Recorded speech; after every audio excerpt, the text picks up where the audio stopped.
Isang taon din akong nag-aral ng medisina sa ibang bansa. At sa wakas ay nakabalik na ako. Sa loob ng isang taon na iyon, siguradong nahirapan sa paghihintay ang asawa ko. Pagkatapos kong mag-report sa direktor, kailangan ko nang magmadali pa uwi. Sina nanay at tatay ba iyon? Pa, ma, bakit po kayo nandito sa ospital? Kami, sinasamahan namin si Xiao Song. Xiaosong? Anong nangyari sa kanya?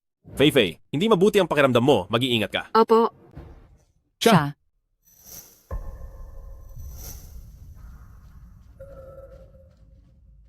Mahal, anong nangyari sa'yo? May sakit ka ba? Sino siya? Huwag kang mag-alala, mahal. Huwag kang kabahan. Maayos lang ako. Kaya lang ay buntis si Fei. Buntis siya? Anong kinalaman niyan sa iyo? Ang dinadala niya ay anak ko. Anak ko ang batang iyan. Ikaw. Nagawa mo akong lokohin. Mahal, anong pinagsasasabi mo? May malubhang sakit si Fei. Kaunti na lang ang oras niya. At ang tanging hiling niya ay magkaroon ng anak. Hindi ko matiis na makita siya sa huling sandali na may pagsisisi pa. Kaya tinulungan ko siyang mabuntis. Ano? Ano? Sister Shu, pasensya ka na. Ayaw naming maabala ang trabaho mo. Kaya kami ni Brother Song ay hindi nagsabi sa iyo agad. Fei, sa pamamagitan nito ng IVF, wala kaming ginawang masama. Hindi magagalit si Jiangshu. Saka mahal, hindi ba't gusto mo ring maging ina? Ngayong may instant na anak na tayo, dapat ay matuwa ka, di ba? Matutuwa? Sister Shu, mabuti naman kung matutuwa ka para kahit papaano ay wala na akong alalahanin. Kapag wala na ako, ang batang ito ay ipagkakatiwala ko na sa iyo. Gusto niyo pang ako ang magpalaki sa bata? Siyempre naman. Maagang nawala ang mga magulang ni Fei. Wala siyang gaanong pera, kaya hindi niya kayang buhay ng bata. Ikaw naman, maganda ang trabaho mo at malaki ang sweldo, kaya dapat lang natulungan natin siyang palakihin ang bata. Tama yan, Xiaoshu. Huwag kang masyadong madamot. Ang mga gastusin naman natin sa bahay, hindi ba't ikaw naman ang sumasagot sa lahat? Ngayon, may nadagdag lang na isang bata. Maliit na halaga lang naman iyan. tama? Anak naman niya ni Xiao Song. Wala namang pinagkaiba kung sino ang nanganak. Kinsong, talaga bang itutuloy niyo ang pagkakaroon ng batang ito? Siyempre, ito ang panganay kong anak. Malapit na ring manganak si Fei, kaya siguradong itutuloy namin ito. Bakit mahal? May reklamo ka? Wala akong reklamo. Sige, ituloy niyo lang ang paggawa ng bata. Ako ang bahala sa pagpapalaki sa kanya. Sabi ko na nga ba, tatanggapin din ni Jiangshu ang bata. Mahusay. Talagang napakabait ni Sister Shu. Ang bait mo talagang manugang. Halika na, Fei, sasama kita para sa iyong check-up. Dahan-dahan ka lang. Ingat ka.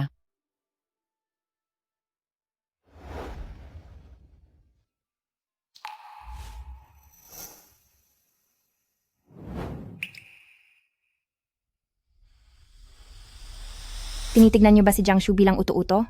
Ako ang magpapalaki? Manigas kayo. Gusto niyo ng bata, ha? Sige, pagkapanganak ng bata ay aalis ako agad at tignan natin kung paano niyo palalakihin ang batang iyan.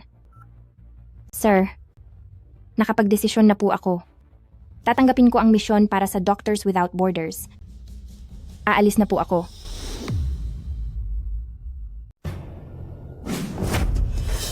Xiao Jiang, sa pagiging doktor na walang hangganan, kailangang isuko ang lahat ng katayuan sa buhay at ang iyong mga ugnayan. At dahil madalas ang kaguluhan sa ibang bansa, maaaring malagay sa panganib ang buhay mo ng mga oras. Boss, ang maging doktor na walang hangganan ay pangarap ko na simula pa noon. Ako ay, Bagaman kailangan ng kuponan ng mga eksperto tulad mo, pero mas inaasahan kong ikaw ay mag-isip ng mabuti. At dahil nag-aaral ka sa ibang bansa ng isang taon, kababalik mo lang sa tabi ng iyong asawa, handa ka ba talaga na iwanan siya? babalik po muna ako at kakausapin ang aking pamilya at saka ko po kayo bibigyan ng sagot. Boss, napag-isipan ko na po ng mabuti. Tinatanggap ko na ang misyong ito. Sige, aayusin ko na ang lahat agad. Director Jiang, gusto po ng asawa ninyo na personal ninyong suriin ang buntis?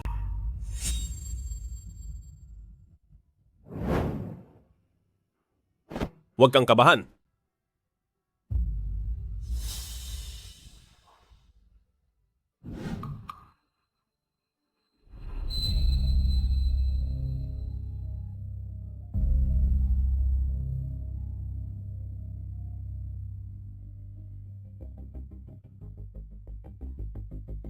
Brother Song, Ayos lang yan.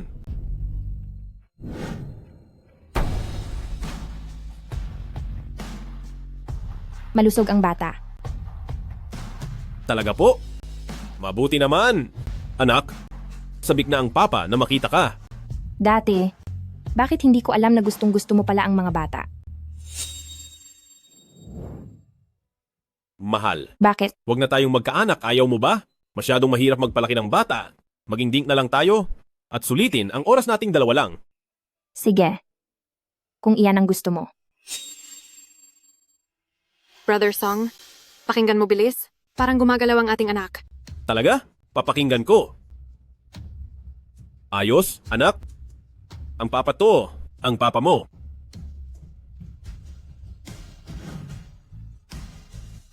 Mahal, sino ba ang kausap mo sa telepono sa labas kanina? Bakit parang narinig kong aalis ka? Mahal? Sino ang kausap mo kanina sa telepono doon sa labas? Narinig ko kasing sinabi mo na aalis ka. Mali lang ang narinig mo. Bakit naman ako aalis? Isang panggulong tawag lang yon. Walang dapat ikabahala. Kailangan ko lang mag-report sa direktor. Babalikan kita agad dito. Sige, sige na, pumunta ka na.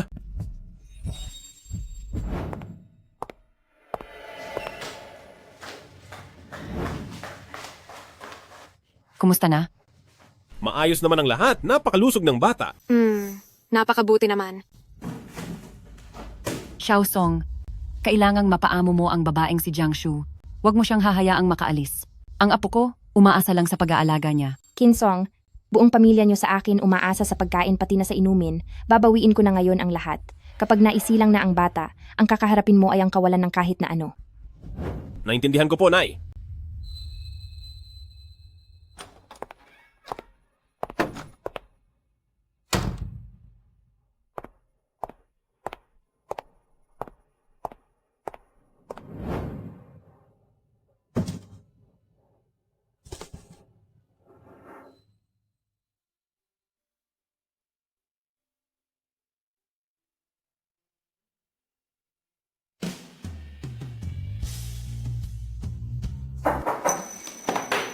Tuloy kayo. Magandang araw po, Miss Jiang. Ako po ang espesyal na komisyoner na ipinadala ng nakakataas. Ako si Yuan Bin. Ito na po ang inyong ulat ng pag-alis sa trabaho. Tapos na itong ayusin.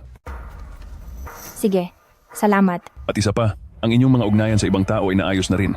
Ang mga personal na pag-aari ay nasa proseso na rin ng paglipat.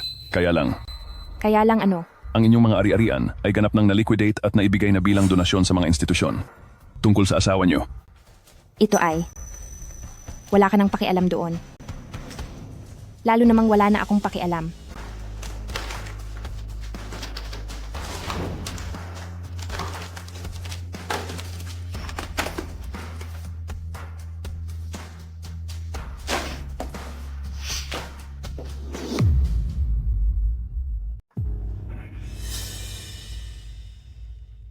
Mukhang napakasaya nyo talaga ah.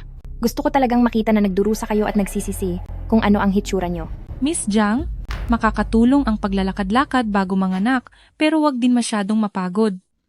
Naiintindihan ko po. Siya nga pala, ang ospital namin ay naghanda ng photographer para sa mga buntis para sa prenatal family photo bilang souvenir. Sa tingin nyo, gusto nyo po ba? Brother Song, Eksakto, para makita ng bata paglaki niya. Sige po, aayusin ko na ang lahat ngayon. sige.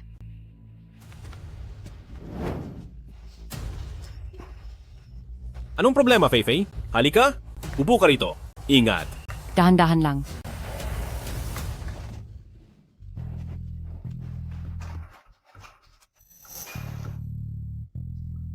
Feifei, uminom ka ng tubig. Ingat, baka mainit. Brother Song, ang bait mo talaga sa akin. Asawa ko? Asawa ko. Tamang-tama nakukuha kami ng family photo. Gusto mo bang sumama? Family photo? Sige ba? Pero,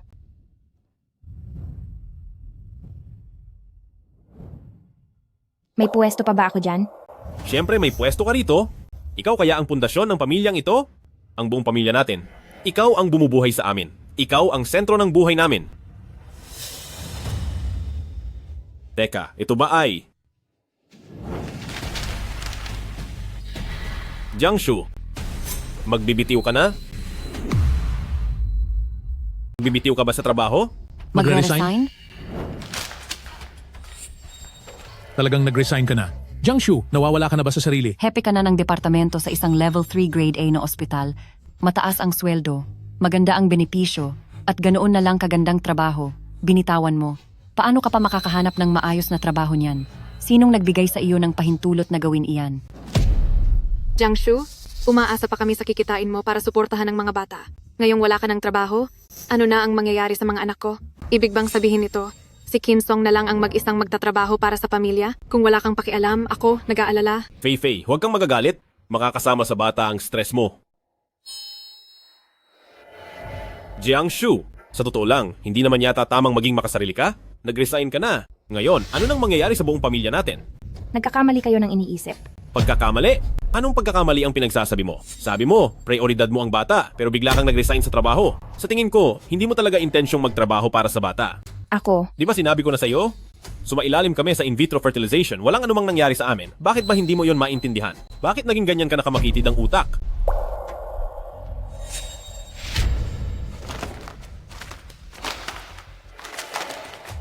Jiangshu, ibinenta mo ang bahay at sasakyan natin? Pati ang mga ari-arian ko, nilipat mo na. Jiangshu, anong ibig sabihin nito? Kung binenta mo ang bahay, saan titira ang anak namin kapag lumabas na siya? Jiangshu, anong balak mo? Bakit mo ginawa iyon? Ibalik mo sa akin ang pera ko. Ibalik mo lahat ng bahay at sasakyan.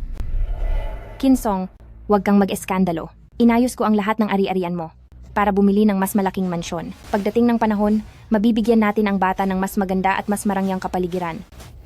At syempre, maaari ding lumipat si Fei doon para manirahan kasama tayo. Talaga? Totoo ba? Oo, Eh yung tungkol sa pag-resign mo? lulipat ako sa isang mas magandang pribadong ospital. Totoo ba iyan? Syempre, balang araw, bibilhan ko rin kayo ng isang milyong dolyar na sasakyang panlalakbay. Pagkatapos, isama mo si Fei, ang mga magulang natin, pati na rin ang bata, upang magbiyahe at magliwaliw, upang magsaya sa buhay. Ako naman, ang bahala sa pagtatrabaho para sa pamilya. Ano sa tingin nyo? Napakaganda niyan. Ang galing! Mahal ko, napakabait mo talaga. Dahil sa may pangalawang ina ang baby na tulad mo. Siguradong hindi na kailangang mag-alala ni Fei sa kinabukasan. Opo. Sister Shu, napakabuti mo pong tao. Nagawa ko ng iplano ang magandang kinabukasan, ngunit kapag gumuho na ang inyong mga pangarap, paano kaya kayo magre-react sa mga oras na iyon? Ginoong Kin, ako po ang taga-ospital na naka-assign para kumuha ng inyong family portrait. Posible po ba tayo ngayon, sir? Oo naman. Sige po, maghahanda lang po muna ako. Punta na lang po kayo roon mamaya. Sige. Mahal, itong family portrait na ito, para naman ito sa ating anak. Mas importante muna si Fei kaysa sa iyo, kaya kapag tapos na kaming lahat, tsaka ka na lang sumunod. Kung saan ka masaya. Mahal, napakaunawa mo talaga. Salamat, mahal. Heto, Fei, tara na. Mahal, sa tingin mo, bagay ba sa akin itong suot ko para sa litrato? napakaganda mo. Sana pala ay dinala ko ang kuwintas ko. Tito at tita, upo po muna kayo rito.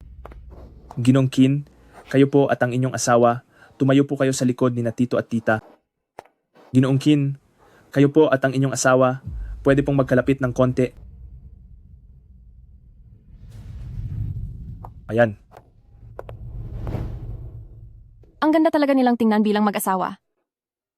Sa tingin mo ba, mag-asawa talaga sila? Oo naman, magpapa-family portrait ba sila kung hindi sila mag-asawa? Napakasaya nila. Saya nga. Mahal, simula ngayon, bawat taon, kukuha tayo ng ganitong litrato, okay? At bakit naman? Dahil gusto ko na lagi kitang kasama. Sige.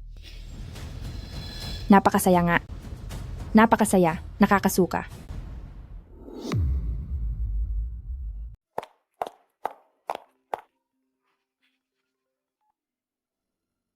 Direktor, anong problema po? Sige po. Naiintindihan ko. Jiangshu, huminto ka nga! Bakit ka tumatakbo? Dahil lang ba ito sa hindi natin pagkuha ng family picture ng mas maaga? Kailangan ba talagang magalit ka ng ganyan? Hindi ako galit. Brother Song. Brother Song, anong nangyari? Tamang-tama ang dating niyo. Tumawag ang direktor kanina. Sabi niya may naging problema sa operasyon ni Papa at kailangan siyang suriing muli. Ano? May problema sa operasyon? Sandali, parang mali. Ang operasyon ko sa puso ay dahil sa koneksyon ni Feifei. Ang direktor mismo ang nag-opera sa akin. Bakit ka naman tatawagan ng direktor? Siya ang gumamit ng koneksyon para mahanap ang direktor? Sigurado ka ba? Sino pa ba kundi si Feifei? Ikaw ba? Mukhang ginagamit mo lang ang sakit ko sa puso para sirain ang relasyon ni na Chin Song at Feifei. Bakit napakasama ng ugali mo? Tito, wag na kayong mag-away. Sabi ni Sister Shu na siya iyon, kaya tanggapin na lang natin. Ayos lang po ako. Hindi maaari. Ginawa ni Feifei ang lahat para sa asawa ko. Talagang napagod siya sa pag-aalala. Siya ang gumagawa ng lahat sa bahay. Napakarami niyang sinakripisyo para sa pamilyang ito. Bakit hahayaan na iba ang kumuha ng kredito? Sigurado ba talaga kayo? Na siya iyon? Kung hindi si Feifei, sino pa sa tingin mo? Professor Wu, ipinapauubaya ko po sa inyo ang operasyon ng biyanan ko. Huwag kang mag-alala. Feifei, manatili ka rito. Aayusin ko lang ang mas maayos na kwarto para sa aking biyanan. Sige po. Feifei, kamusta na si Papa? Brother Song, dahil si Professor Wu mula sa Yanjing Union ang nag-oopera, paniguradong magiging maayos ang lahat. Isang propesor mula sa Xihe? Opo. Salamat, Feifei. Nakatagpo ka ng napakahusay na doktor? Maraming salamat sa pagod mo. Wala iyon. Dapat lang naman. Salamat talaga.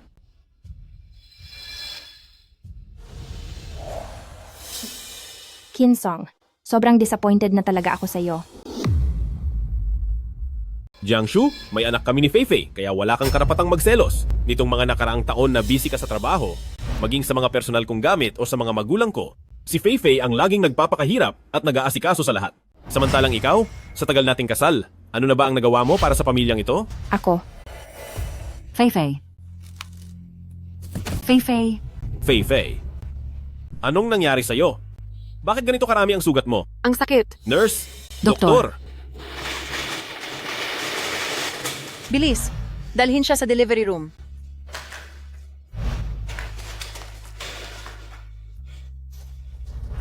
Jiangshu, hindi ba't ikaw ang head doctor? Tulungan mo si Feifei, pakiusap. Jiangshu. Jiangshu. Director Jiang, sasama po ba kayo?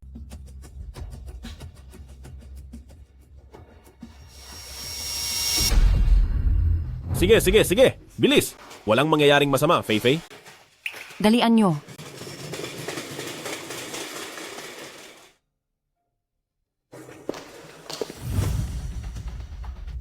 Sana ay maging ligtas ang apo ko. Sister Shu, salamat sa'yo. Salamat dahil nasasaksihan mo ang pagiging ina ko. Salamat sa iyo dahil naging saksi ka sa pagiging ina ko. sige pa, iri mo. Lalabas na siya. Grabe ang gulo. Nandidiri ako. Brother Song,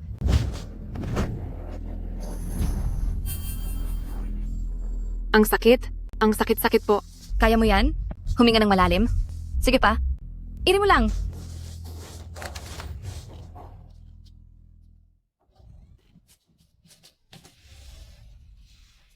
Andyan na, lumabas na. Lalaki po ang baby. Lalaki? Napakalusog po ng bata.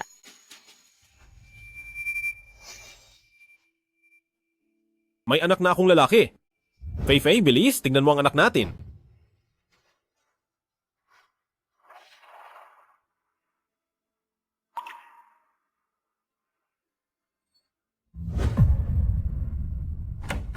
Napaka-cute niya. Anak ko. Ganito pala ang maging ina. Wife? Halika, tignan mo siya. Wife? Nandito lang si Jiangshu kanina, ah. Saan siya nagpunta?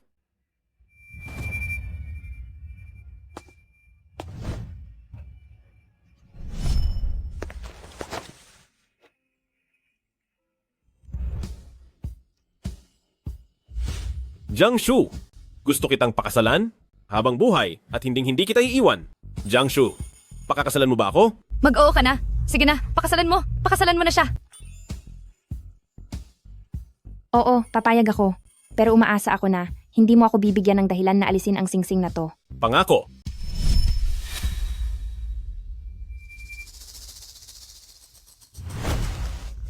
Brother Song, anong ginagawa mo? Hahanapin ko si Jiangshu. Brother Song, Dad, Mom, nasaan po si Jiangshu? Anong nangyari kay Jiangshu? Umalis si Jiangshu. Ha?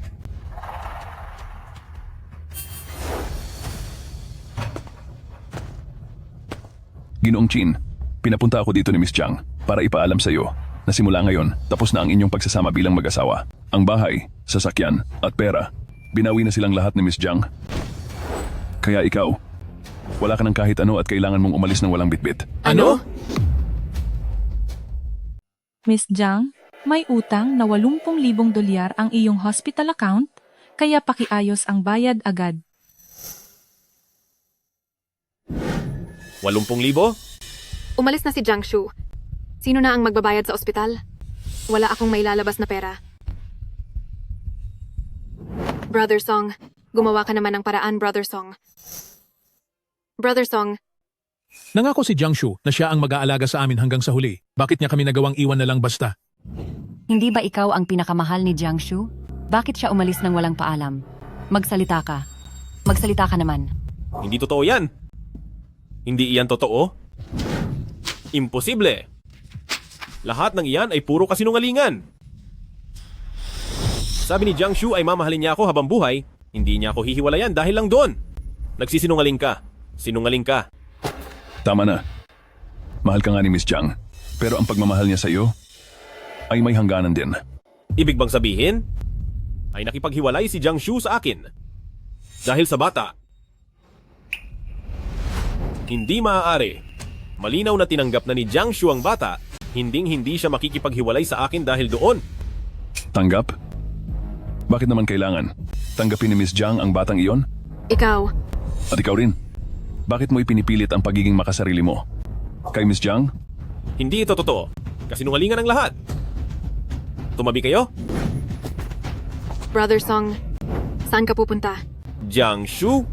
Hahanapin ko si Jiangshu? Brother Song,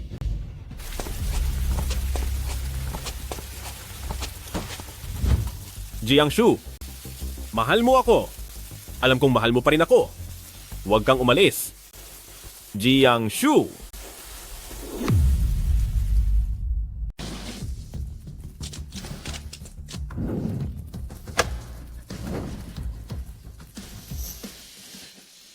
Miss Jiang, gusto mo po bang pumasok sa loob? Tutal naman ay dito ako dating tumira. Titingin muna ako sa huling pagkakataon. Sige po, Miss Jiang. Susunduin kita pagkalipas ng 30 minuto. Pakitanggap po ninyo ito. Para saan ang... Espesyal po itong utos mula sa nakatataas. Para sa iyo po ito, regalo sa iyong pagganap bilang doktor na walang hangganan. Ang mga bagay na ito ay wala na akong silbi. Pero kapag hindi niyo po ito tinanggap, ay wala po akong maipakikitang sagot sa kanila.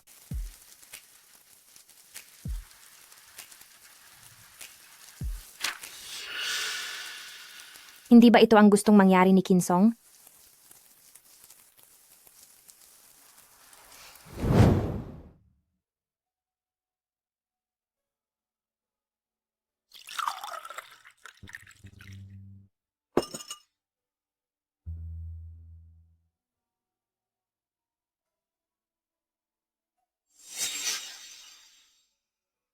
Mahal, sa wakas ay may sarili na tayong pamilya at bahay. Dito na tayo titira simula ngayon at magsasama tayo habang buhay. Sige. Halika. Tagay. Lahat ng nakaraan natin ay tinapos na mismo ni Kinsong.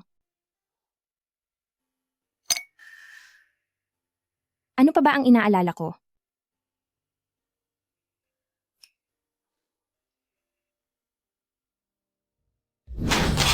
Wife! Wife ko! Alam kong nandito ka sa bahay. May mga manloloko kasing pumunta sa ospital. Sabi nila ay makikipagdiborsyo ka na raw at iiwan mo akong walang-wala. Hindi ito totoo, di ba? Sobrang mahal mo ako, wife. Siguradong hindi mo ako ididiborsyo. Bakit mo naman nasabing imposible? Jiangshu, ano bang ibig mong sabihin? Nanganak si Feifei sa ospital at sobrang nahirapan siya doon. Hayaan na nating bigla kang umalis nang walang paalam? Pero bakit mo pa sinasabi ang mga ito para galitin ako?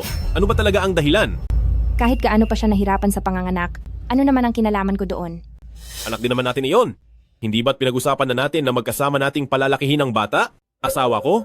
Ano ba talagang nangyayari sa iyo? Bakit ganito ang trato mo sa akin? Hindi ka naman ganyan dati. May candlelight dinner. Asawa ko, sorpresa mo ba ito para sa akin?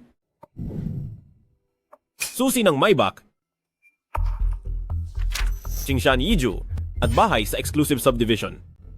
Asawa ko, kaya mo pala ako tinatrato ng malamig, ay para itago ang mga sorpresa mong ito. Nagkakamali ka. Ito ay para sa... Jiangshu. Jiangshu, nandito ka nga talaga sa bahay? Ang kapal ng mukha mo. Jiangshu, bakit mo sinubukang hiwalayan ang anak ko? Ma, ano bang ginagawa nyo? Tingnan nyo po kung ano ito. Isang Maybach na nagkakahalaga ng milyong-milyong dolyar. Hindi ko pa nasusubukan magmaneho nito. At bahay sa subdivision ng Qingshan Yiju, ang bawat isa rito ay nagkakahalaga ng 10 milyong dolyar. Hindi ko akalain na sa buong buhay ko ay makakatira ako sa ganito. Anak, tingnan mo. Kakapanganak mo pa lang ay nakasakay ka na sa mamahaling kotse at nakatira na sa malaking villa. Napakaswerte mo talaga. Sinong nagsabing, para sa inyo ang lahat ng ito?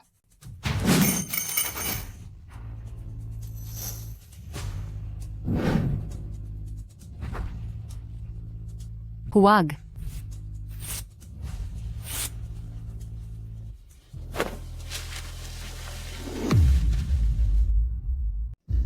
Jiangshu, anong ginagawa mo? Patay na, tapos na tayo. Lahat ay wala na ngayon. Ang bahay ko, pati ang apo ko, saan na sila titira? Kasalanan mo itong lahat, Jiangshu, ikaw na malas ka. Sinira mo ang lahat. Mahal, ayos ka lang ba? Brother Song, tignan mo ang ginawa ni Jiangshu. Ito sana ang magiging tahanan ng anak natin. Brother Song, titiisin mo ba na makitang kang walang matutuluyan ng ating anak? Ako.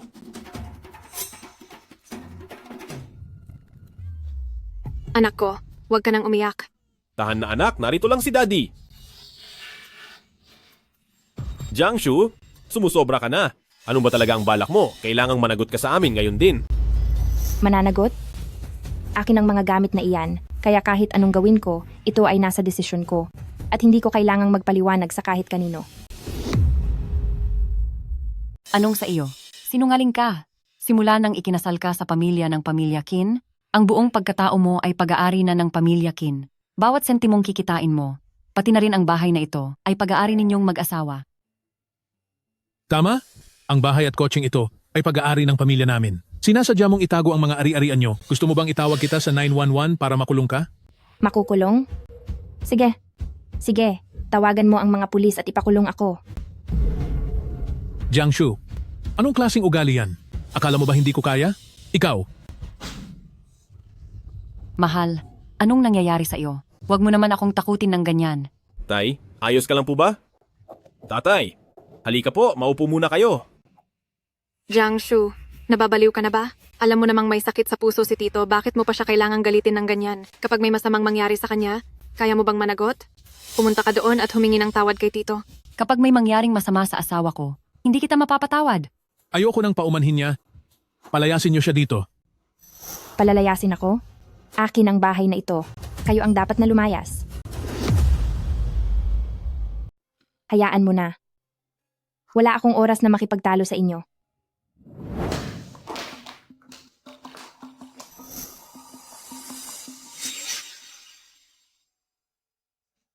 Nay, dito po kayo sa banda rito. Tay, umayos po kayo ng upo. Sige, okay na. Jiangshu, bilis, lumapit ka na rito para kumuha ng litrato. Papunta na.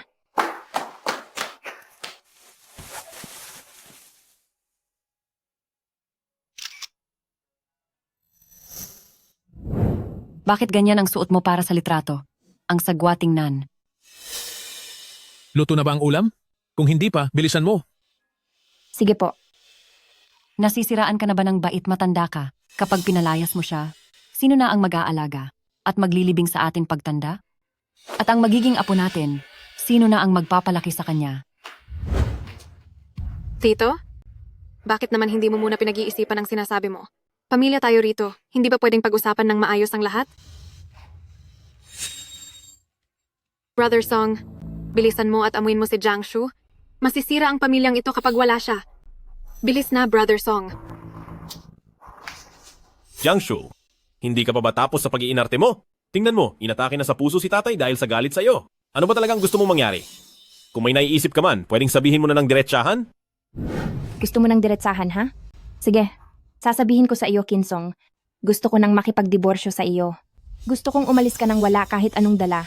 Gusto ko nang putulin ang ugnayan nating dalawa.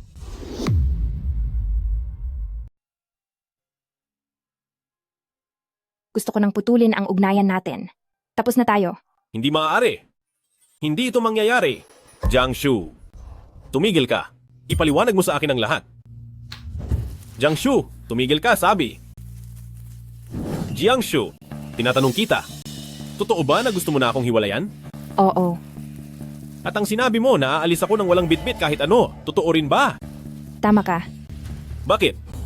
Bakit mo ginagawa ito sa akin? May iba ka na ba? Oo. Tama. Nasa abroad ka ng 1 taon? Siguradong may nakilala ka ng iba. Sino ang lalaking iyon? Sabihin mo sa akin. Magsalita ka. Magsalita ka, sabi. Kinsong, bitawan mo ako. Pinilit mo ako rito. Bitawan mo ako. Buti naman. Mabuti naman kung ganoon. Asawa ko.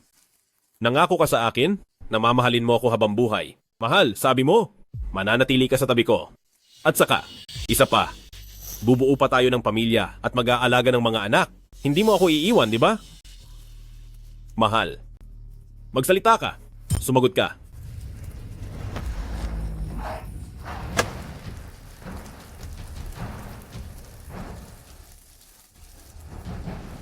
Miss Jiang, oras na. Pumunta na po sa sasakyan. Tara na. Mahal. Saan ka pupunta? Sino sila? Hindi ka pwedeng umalis. Galing kami sa International Medical Union. Sumama si Miss Jiang sa isang sikretong misyon at hindi namin maaaring sabihin ang lokasyon nito. International Medical Union? Jiangshu, aalis ka ng bansa? Kadarating mo lang mula sa trabaho, tapos aalis ka na naman agad? Gawain ba iyan ng isang mabuting asawa? Bakit ang tindi naman ng loob mo? Feifei, ano bang sinasabi mo? Ano bang masama sa pagpunta sa ibang bansa? Lalo na't isa itong sikretong misyon. Tiyak na napakataas ng suweldo niyan. Jiangshu, magtrabaho ka ng mabuti doon sa labas. Basta ba sa tamang oras, maibibigay niya ang sahod niya kay Xiaosong para mapalaki natin ang apo ko na malusog at malakas. Kahit wala siya rito, wala akong pakialam. Tama po, tama kayo. Nakalimutan ko po iyon. Brother Song, itong ginagawa ni Sister Jiangshu ngayon, siguradong dahil lang ayaw niyang mawalay sa iyo, kaya naglalambing lang siya sa ganyang paraan. Tito, ang pagtatrabaho at pagkita ng pera ni Sister Shu ay para rin naman sa pamilya natin. Kaya po siya ganyan. Hindi naman po niya sadyang galitin kayo. Patawarin niyo na po siya. Kung hindi dahil sa tingin ko ay may silbi ka pa, itutuloy ko talaga ang paghihiwalay niyo ni Chinsong. Pag nangyari iyon, kahit umiyak ka pa, wala nang makikinig sa'yo. Mahal, gaano ka katagal sa ibang bansa bago bumalik? Siguro. Ang pagiging doktor na walang hangganan ay nangangailangan ng pagsasakripisyo ng iyong posisyon, mga relasyon, at dahil madalas ang gulo sa labas ng bansa, ay maaaring malagay sa panganib ang buhay mo. Kailangan ng grupo ang isang elite, na katulad mo. Pero mas gusto ko pa rin na pag-isipan mo itong mabuti. Pagkatapos ng 1 taon mong pag-aaral sa ibang bansa, at kauuwi mo pa lang sa asawa mo, handa ka na ba talagang iwan siya? Baka hindi na ako bumalik. Hindi babalik? Anong ibig mong sabihin hindi ka na babalik? Bakit? Ang hindi ko pagbalik? Hindi ba iyon ang gusto mo? Sa bagay, kung hindi siya babalik, di huwag siyang bumalik. Basta't na ibibigay ang sweldo sa tamang oras. May pera tayo para sa bata. Baliwala naman kung nandito siya o wala. Hindi ba tama ako? Ang paborito kong apo. Tingnan nyo. Nakangiti na ang mahal ko. Nakangiti ang apo ko. Mukhang sang-ayon din siya sa sinasabi ni Lola, di ba? Tito, tita, hindi na maaga. Huwag na nating abalahin si Sister Shu sa kanyang trabaho. Sa bawat araw na mas maaga siyang magpunta, mas maaga rin siyang makakaipon ng pera, hindi ba? Kung kailangan mong magtrabaho sa ibang bansa para kumita, gawin mo na agad. Ang bawat araw na masasayang ay bawas din sa pambili ng gatas ng aking apo. Huwag kang makupad. Hindi kami nagpapakain ng mga taong tamad dito. Pa, anong pinagsasabi niyo po? Asawa ko po si Jiang Shu. Siya ang sandigan ng pamilyang ito. Siya ang ina ng baby. Siya ay... Tigilan mo na. Kinsong, wala akong anumang kinalaman sa batang iyan. Para maging sandigan ng pamilyang ito, mas bagay iyon kay Jiang Feifei kaysa sa akin. At saka, hiwalay na tayo. Kaya pakiusap lang, huwag mo na akong tawagin sa ganyang paraan. Miss Jiang, oras na para umalis. Kinsong, ako na si Jiang Shu. Simula sa araw na ito, ay wala na tayong anumang koneksyon sa isa't isa. Pakiusap, itigil mo na ang pagiging arogante mo at huwag mo na akong gambalain. Asawa ko? Nagkamali ako? Alam ko na kung saan ako nagkamali. Ako? Mula nang magpakasal tayo, ako at ang mga magulang ko. Ay naging masama ang trato sa iyo? Kaming buong pamilya ay hindi kailanman nagpakita ng tunay na pagmamalasakit sa iyo. Asawa ko. Alam kong nagkamali ako. At saka isa pa, nitong mga nakaraang araw ay masyado akong nag-alala sa panganganak ni Feifei, kaya naman napabayaan kita. Pangako, magbabago ako? Magbabago po talaga ako. Asawa ko. Pangako. Ganyan ba ang paraan mo ng paghingi ng tawad? Kinsong, ang paghingi mo ng paumanhin ay masyadong mababaw at nakakasuka. Oo. Alam kong naging masama akong tao. Pero, huwag mo namang ibunton ang galit mo sa bata. Asawa ko? Alang-alang na lang. Sa bata na tatawag sa iyo ng nanay sa hinaharap, mapapatawad mo ba ako? Nakikiusap po ako sa inyo. Mapapatawad mo ba ako? Tama siya. Sister Shu, walang kasalanan ng bata. Kung galit ka man, okay lang nasaktan o murahin mo ako, pero huwag kang padalos-dalos sa desisyon mo. Manahimik ka. Wala akong anumang kaugnayan sa batang iyan. Ang ina ng bata ay nagngangalang Jiang Feifei. Ginamit mo pa ang bata para takutin ako. Kinsong, napakababa ng pagkatao mo. Aalis na tayo.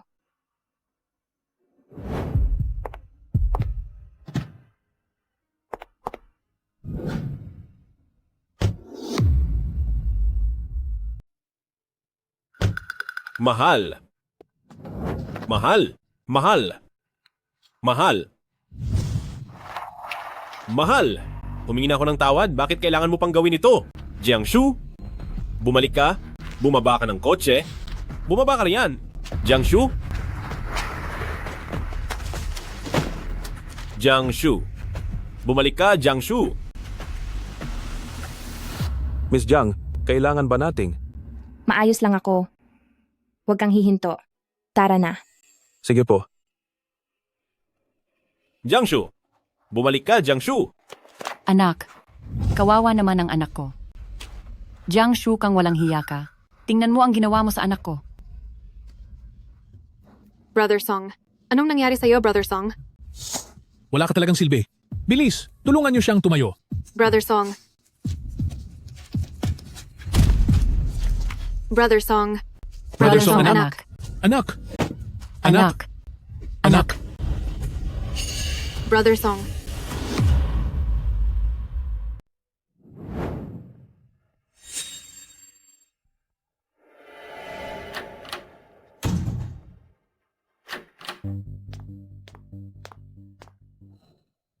Iyang si Jiang Feifei, wala talaga siyang silbi. Inilagay niya ang anak ko sa ganitong uri ng maliit na ospital. Ang paligid dito ay napakapangit talaga. Kung narito lang sana si Jiangshu, hindi sana tayo nakararanas ng ganitong hirap. Ma, itigil nyo na po yan. Tungkol naman sa utang sa ospital na 80,000 dolyar, sarili niyang pera ang ipinambayad niya doon. Anak niya yon. Hindi ikaw ang nanganak, kaya dapat lang na siya ang magbayad. Ma, O sige na, alam ko na mabait na bata si Feifei.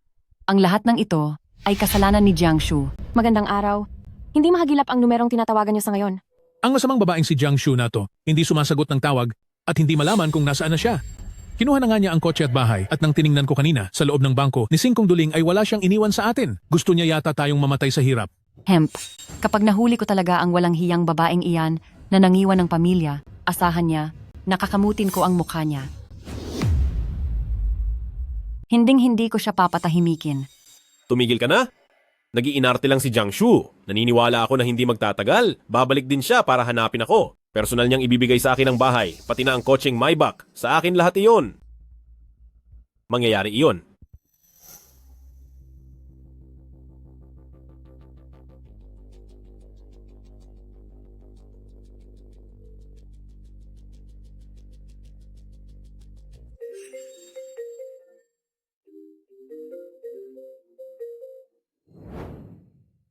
Hello? Sumagot din. Mahal, nasaan ka ba? Miss na kita. Puntahan mo naman kami ng bata, sige na. Ang pangit ng paligid dito, ang daming ipis, hindi ito pang tao. Kinsong, sinagot ko lang ang tawag na ito para lang sabihin sa iyo na aalis na ako. Huwag mo na akong tatawagan muli. Hindi. Hindi ka pwedeng umalis. Hindi mo kami pwedeng iwan ng bata. Jiangshu, ako. Alam kong nagkamali ako. Magbabago ako. Basta't handa ka pang mahalin ako, gagawin ko ang lahat ng gusto mo. Hindi ko iyan kailangan. Bakit mo ito ginagawa sa akin? Dahil ba ito sa bata, Jiangshu? Dahil ba may anak kami ni Feifei, hindi ba? Maaari akong humingi ng tawad. Humihingi ako ng pasensya. Jiangshu, kung may issue ka doon, dapat sinabi mo agad, pwede ko namang gawa ng paraan para mawala ang bata. Mababalik natin ang lahat sa dati. Aayusin? Paano mo aayusin? Mula simula hanggang dulo, ay sinabi mo ba sa akin ito? Ako, Sister Shu, pasensya na. Takot kaming maabala ang trabaho mo, kaya kami ni Brother Song ay hindi na nagpaalam ng maaga. Feifei, in vitro fertilization naman ito. Wala namang nangyari sa amin ng personal. Hindi magagalit si Jiangshu. Tsaka asawa ko, hindi ba matagal mo nang gustong maging ina? Ngayong may instant na anak na tayo, hindi ba dapat ay masaya ka? Kinsong, pinili mong magkaroon ng anak, dapat ay maging responsable ka sa kaniya. Wala kang karapatang ipilit ito sa akin dahil wala naman akong kinalaman dito. Kahit na sa akin ang anak na ito, ako pa rin naman ang asawa mo. Kaya syempre, anak mo na rin siya. Epektibo na ang divorce, kaya wala na tayong ugnayan. Hindi. Ayoko. Ayokong makipaghiwalay sa'yo. Ilang taon na tayong kasal. Paano mo nagagawang maging ganito ka manhid? Bumalik ka na, please. Pag-usapan natin ito ng harapan. Miss Jiang, oras na para sumakay sa eroplano.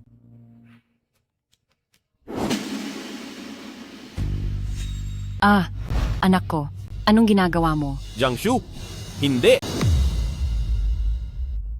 Jiangshu, hindi ka pwedeng umalis. Papunta na ako sa airport ngayon din. Anak, anong ginagawa mo?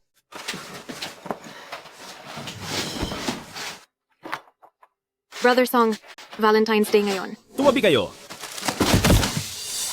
Kinsong, nababaliw ka na ba? Hahanapin ko si Jiangshu. Umalis ka. Jiangshu, hindi ka pwedeng umalis. Darating na ako. Tara na.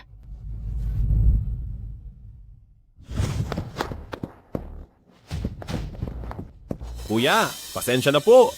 Nakita niyo po ba ang asawa ko? Ganito po ang hitsura niya. Mga ganito po ang height.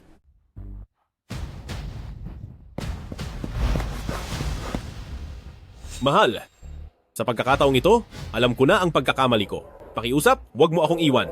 Wag mo akong iwan. Hello po. Nakita niyo po ba ang asawa ko? Ganito po ang hitsura niya. Mga ganito po ang height niya. Hindi po. Pasensya na po. Nakita niyo po ba ang asawa ko? Ganito ang hitsura niya. Mga ganito ang taas. Hindi. Jiangshu. Bumalik ka rito, Jiangshu. Jiangshu? Nagkamali ako? Jiangshu?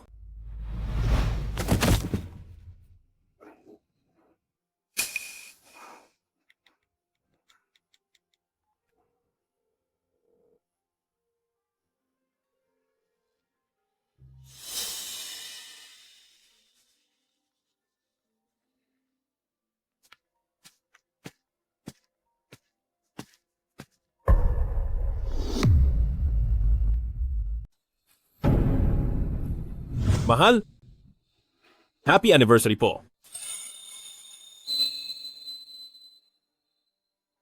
Ito na ang pinakaunang regalo na ibibigay ko sa iyo simula noong ikinasal tayo.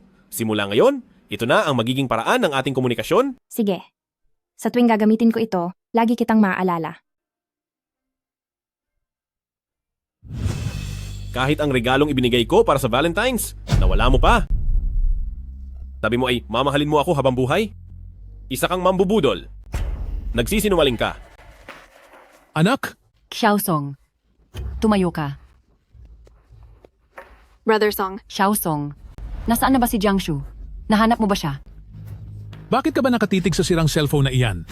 Magsalita ka naman. Pinag-aalala mo kami ng husto. ito, ang cellphone na ito. Brother Song, hindi ba ito ang regalong ibinigay mo kay Jiangshu? Bakit ito naiwan dito? Ibig bang sabihin nito, talagang tatapusin na niya ang lahat sa inyo? Dahil ito sa iyo. Si ako. Qin Song, anong ibig mong sabihin? Noong nanganak ako, sabi mo naman papayag si Jiangshu. Ngayong iniwan na niya kayo ng bata. Anong kinalaman ko doon?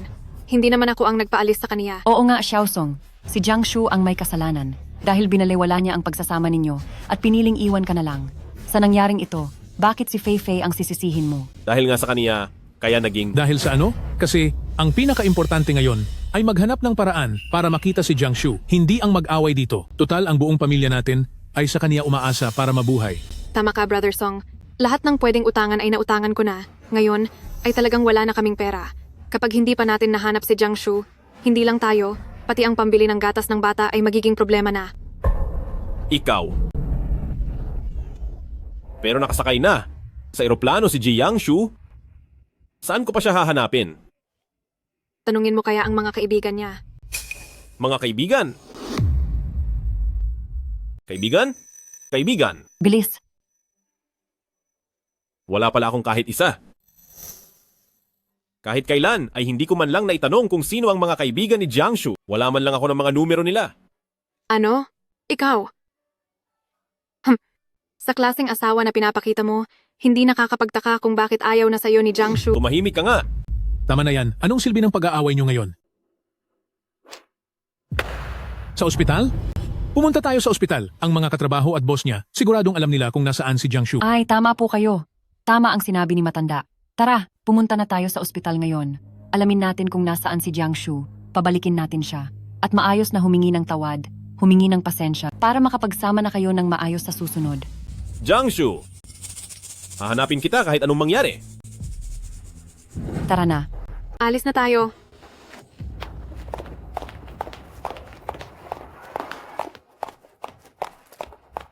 Miss Jiang, naribok na po ang flight para sa inyo. Ang susunod na flight ay 3 oras mula ngayon. Sige, naintindihan ko.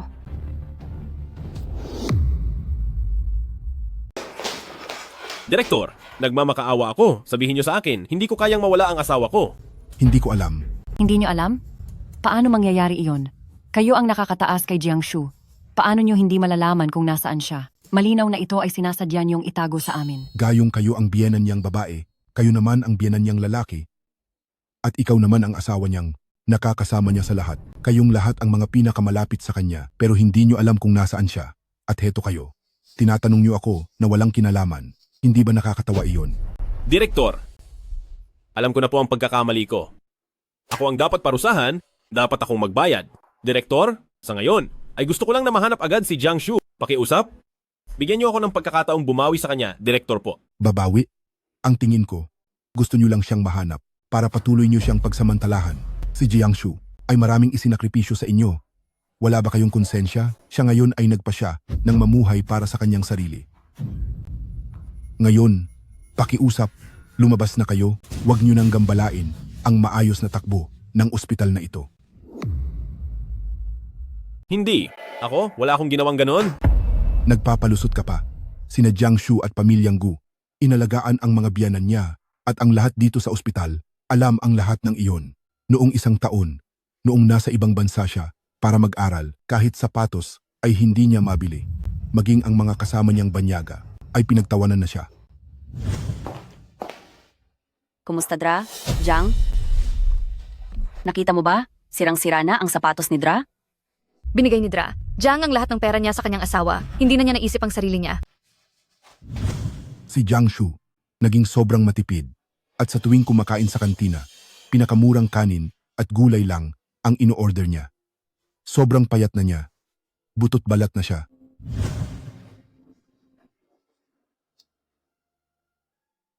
Director Jiang, ito lang ba ang kakainin mo?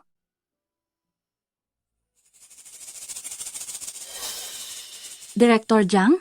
Gising. Director Jiang? Ayos ka lang ba? Director Jiang, may masakit ba sa'yo? Director Jiang? Ang pera niya, saan napunta? Hindi ba't lahat ng iyon ay winaldas lang ninyong pamilya ng mga walang utang na loob? Nakakamangha. Talagang wala kayong utang na loob. Wala kayong hiya. Itatangin niyo pa ba? Lakas ng loob niyong sabihin, hindi niyo ginastos ang pera niya. Lahat ng mga pangangailangan niyo sa buhay, hindi ba galing lahat sa kanya ang mga iyon? Magsalita ka. Magsalita ka. Sumagot ka. Magsalita ka. Ang pamilyang ito ay parang mga vampira sa kasamaan. Pagkatapos traidorin ng asawa at nagkaanak pa sa iba, gusto pa nilang si Director Jiang ang mag-alaga at ngayon ay may lakas pa ng loob na gumulo sa ospital. Hindi ba talaga nila alam kung ano ang ibig sabihin ng hiya? Ikaw, na umalis lang ng basta si Director Jiang, ay pabor na para sa kanila. Kung ako lang yon, dapat parusahan ang walang hiyang pamilyang ito hanggang sa matapos na sila. Tama. Ikaw, kayong mga... Si Jiangshu, nasubaybayan ko siya simula noong intern pa lang siyang doktor, unti-unti, hanggang sa maabot. Ang kinalalagyan niya ngayon, isang mahusay at kilalang eksperto sa medisina. Sa loob ng maraming taon, ang mga paghihirap niya, ang pawis na ibinuhos niya, ako ang mas nakakaalam niyan. Samantalang ikaw, kayo, nag-alala ba kayo sa kanya kahit kaunti?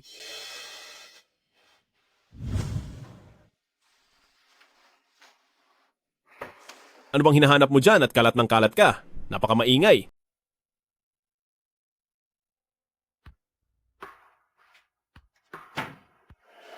Mahal, parang wala na akong maisuot na damit. Anong walang may suot? Hindi ba damit iyang suot mo? Kung pwede pa ay huwag nang bumili ng bago. Mag-ipon ka para maibili mo ako ng mas magandang sasakyan. Ang ingay? Itapon mo na nga ang sira-sirang alarm clock na iyan. Pumasok ka na sa trabaho. Huwag mo akong istorbohin sa pagtulog. Mahal, huwag ka nang magalit. Umalis ka na.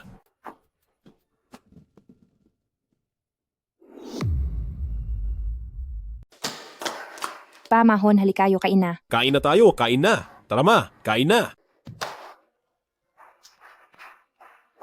Ganito na lang palagi ang ulam? Nagsasawa na ako. Mayroon pang talong dito, heto, sige tikman mo. Huwag ka munang maupo. Ha? Pumunta ka sa sasakyan at kunin mo ang aking gamit pang camping. Oh, sige po.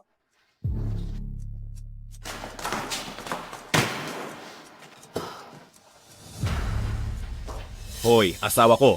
Bakit wala na ang paborito kong juice? Hindi mo ba kayang bumili ng marami at ilagay sa refrigerator? Kasi, sige, ibibili kita ngayon din. Teka muna. Ibilhan mo rin ako ng isang bote ng alak? Gusto ko ng wulyangye. Hindi ako sanay sa mumurahin. Pa, ang convenience store dito sa baba ay walang tindang wulyangye. Hindi mo ba kayang pumunta sa tindahan ng alak na 1 kilometro ang layo para bumili? Bilisan mo, lakad na. Pumunta ka na rin sa may kargamento at kunin mo ang ilang mga package ko roon. Pa, Ma, heto na po ang mga pinakuha niyo.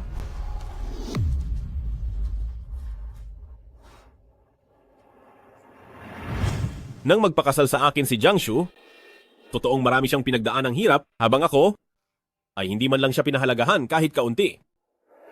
Kabilang na ang... Dean, nagmamakaawa ako sa inyo. Sabihin niyo po kung nasaan si Jiangshu. Bigyan niyo ako ng pagkakataon na makabawi sa kanya. Dean? Aking mahal, kapag naaalala ko ang lahat, masyadong naging hindi makatarungan ang ginawa natin kay Jiangshu. Direktor ng ospital. Direktor ng ospital? Alam ko pong nagkamali talaga ako. Direktor ng ospital, wala na po akong ibang iniisip ngayon. Gusto ko lang po talagang mahanap agad si Jiangshu.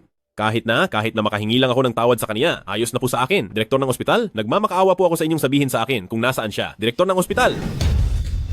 Wala na po akong pera. Humiram pa ako ng 80,000 dolyar para sa pagpapa-ospital. Kung hindi ko mahahanap si Jiangshu, baka magutom at mahirapan ang anak ko sa kalsada. Direktor ng ospital, Ako na po ang may kasalanan sa lahat. Ako po ang sumira sa relasyon nila. Direktor ng ospital, alam niyo po ang kalagayan ko. Gagawin ko ang lahat sa nalalabing panahon ko na makabawi para magkabalikan na sila. Direktor ng ospital, nakikiusap po akong bigyan niyo pa ako ng isa pang pagkakataon, ha? Direktor ng ospital. Direktor ng ospital. Nagmamakaawa po ako. Sige na. Mas mabuting ayusin kaysa manira ng relasyon. Parang awa mo na, sabihin mo na sa amin. Si Jiangshu ay pagod na sa inyo at hindi na niya kailangan ang kahit anong pambabawi niyo. Ang presensya mo ay magdadala lang ng gulo sa trabaho niya, pati na rin ng mga hindi kailangang abala at panganib. Panganib? Anong klaseng trabaho sa ibang bansa ang pinasok ni Jiangshu? Bakit ito may dalang panganib? Wala akong sasabihin sa inyo. Direktor ng ospital, bakit hindi natin pwedeng sabihin? Dapat lang malaman ng walang pusong pamilyang ito. Tama. Nagtrabaho bilang doktor si Director Jiang sa lugar na may gulo. Kung sakaling mawala si Director Jiang habang nasa gulo, ito ay kasalanan niya lahat. Dapat lang na habang buhay na mabuhay ang lalaking ito sa matinding pagsisisi. Ano? Nagtrabaho bilang doktor? Gulo? Lugar ng gulo? Mawawala siya sa gitna ng gulo? Hindi ito totoo, di ba? Niloloko niyo lang ako, hindi ba? Ayaw kong mawala si Jiangshu. Mahal! Nagkamali ako. Mahal! Nagkamali! Nagkamali ako. Anak, Xiaosong. Anong nangyayari? Naku po, inaatake siya sa puso dahil sa stress. Bilis, iligtas niyo siya. Bilis po, doktor. Na ang baby. Tahan na. Magiging maayos din ang daddy mo. Anak ko, pakiusap. Huwag mo kaming iwan. Kung hindi, paano na mabubuhay ang mama? Tumigil ka na nga.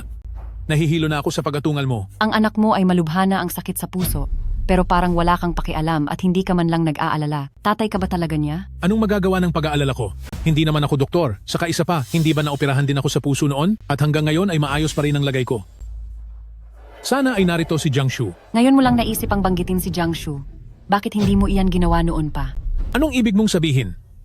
Lumalabas na parang ako lang ang dahilan kung bakit napilitang umalis si Jiangshu. Ganoon ba? Sino po ang pamilya ni Kinsong? Kami po, kami. Ako po. Hindi po maganda ang kalagayan ng pasyente. Ito ang critical notice. Kailangan ninyong malaman ang kondisyon niya at kailangang pumirma rito. Gagawin po namin ang lahat para iligtas siya, pero dapat ay ihanda ninyo ang inyong sarili. Critical notice?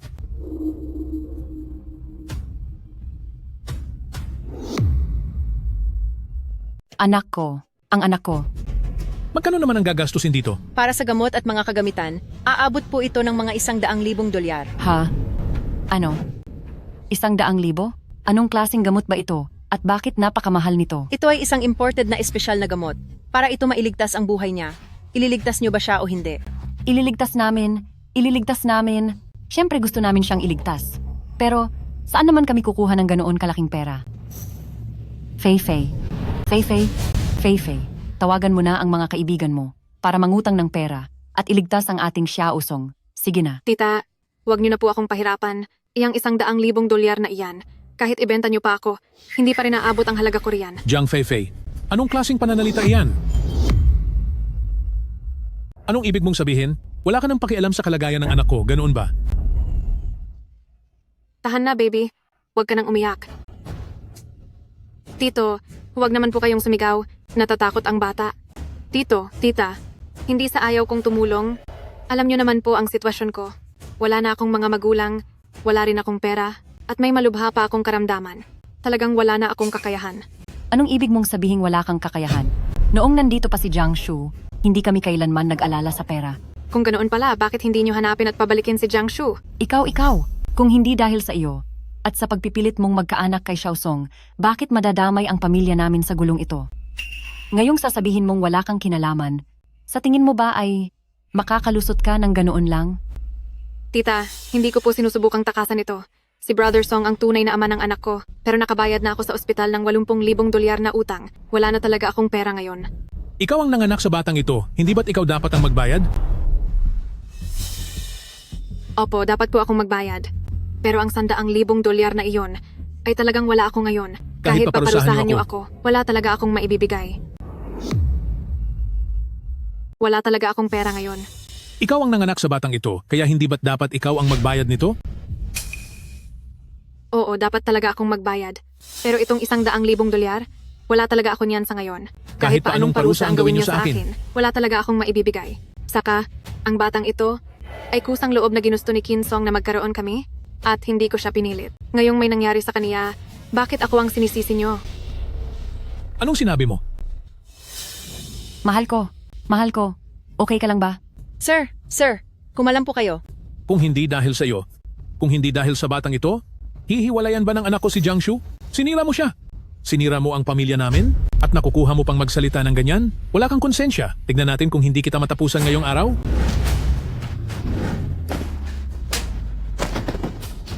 Tama na.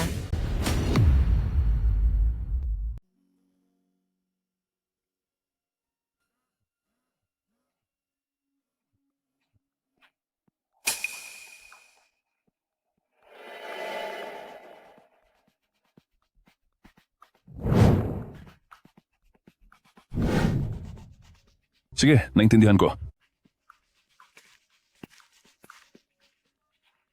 Miss Jiang, tumatawag ang direktor.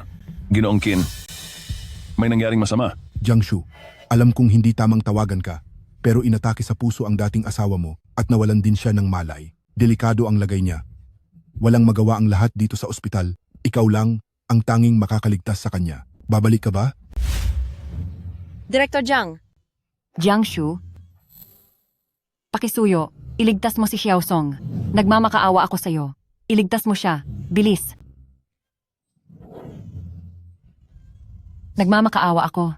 Iligtas mo si Xiao Song. Pakiusap? Jiangshu, tulungan mong iligtas si Xiao Song. Jiangshu, ako. Pirma. Pakiusap, tulungan mo si Xiao Song. Jiangshu, tulungan mo si Xiao Song sa lalong madaling panahon. Nagmamakaawa ako sa'yo. Bilisan mong tulungan siya. Jiangshu, ako. Pumirma ka. Sige. Pipirma ako. Pipirma na ako ngayon din.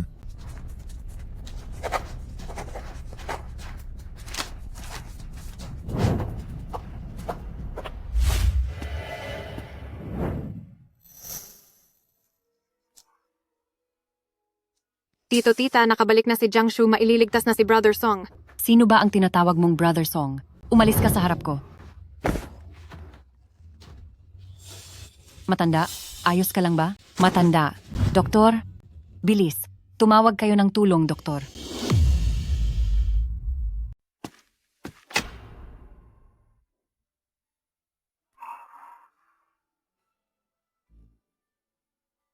Ako? Wala na ba talaga ako? Mahal? Ikaw ba yan? Nananaginip ba ako? Simulan na ang operasyon. Alam ko na ang pagkakamali ko, mahal. Alam kong mali ako. Pasensya na.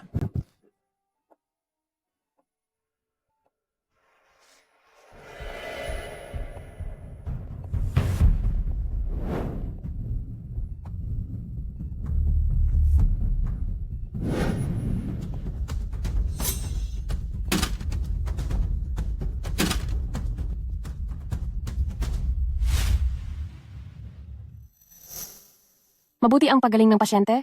Maaring magising na siya sa lalong madaling panahon.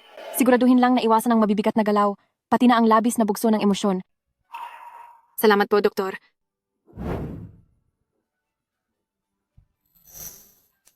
Brother Song, gising ka na ba? Nasaan ba ako? Nasaan ako? Brother Song, nasa ospital tayo. Nakalimutan mo na ba?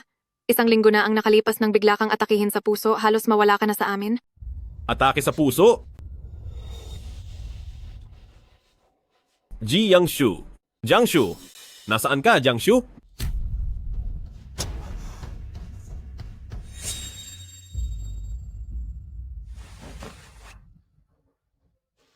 Sister Shu, salamat dahil niligtas mo si Brother Song. At pati na noong huli, noong nanganak ako, salamat din sa'yo. Naintindihan ko. Kung wala nang iba, aalis na ako. Jiangshu, ang baby ko ay anak ni Brother Song, kami ang tunay na pamilya. Kaya simula ngayon, huwag ka nang magpapakita pa kay Brother Song. Ang magligtas at magaling ng sakit ay tungkulin ng doktor. Pagdating naman sa inyo, wala na akong pakialam. Ikaw. Jiangshu na naman. Wisit na babaeng iyan. Brother Song, ano bang sinasabi mo? Sinong Jiangshu? Wala namang Jiangshu dito. Nanaginip ka lang siguro. Brother Song, katatapos lang ng operasyon mo. Bawal sa iyo ang masyadong ma-stress. Halika, tutulungan kitang humiga. Hindi kaya? Nananaginip lang talaga ako? Hindi! Si Jiangshu ang nag-opera sa akin? Sabihin mo sa akin kung nasaan siya, kailangan ko siyang makita. Tama na. Ang masamang babaeng si Jiangshu, iniwan na ang pamilya niyo at tumakas. Hinding-hindi na siya babalik. Tungkol naman sa nag-opera sa iyo, Maaari kayang? Nananaginip lang talaga ako? Brother Song, syempre, nananaginip ka lang. Ako ang nagligtas sa iyo. Ibinenta ko ang lahat ng sa akin para makalikom ng $1,000,000 at mabayaran ang operasyon mo. Bumili rin ako para sa iyo at sa anak mo ng isang maliit na bahay. Brother Song, tumingin ka. Mula ngayon, ito na ang ating tahanan. Tahanan. Brother Song, noong inatake ka sa puso at malapit na ang katapusan mo, tinawagan ko si Jiangshu sa pamamagitan ng direktor ng ospital. Wala siyang pakialam kung mawala ka man. Totoo ba yan? Siyempre totoo iyan. Bakit naman kita lolokohin, Brother Song? Ang walang hiyang si Jiangshu na iyon, siya ay isang taong walang utang na loob. Dapat ay hiwalayan mo na siya ng tuluyan upang maayos na palakihin ang anak natin.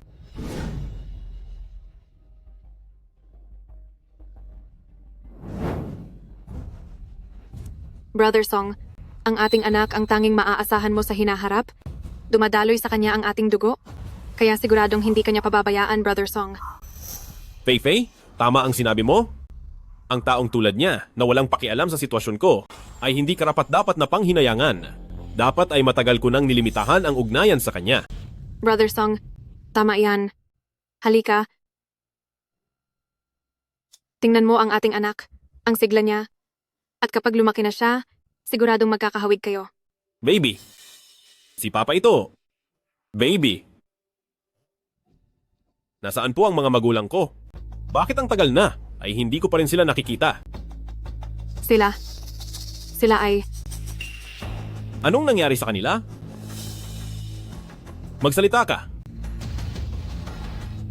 Noong araw na inoperahan ka, sobrang nag-alala ang tito. Inatake siya sa puso at dinala sa intensive care unit. Ilang ulit na kaming nakatanggap ng abiso na kritikal ang lagay niya. Tita, hirap na rin siyang kayanin ang lahat? Tingnan mo. Tatay? Pa.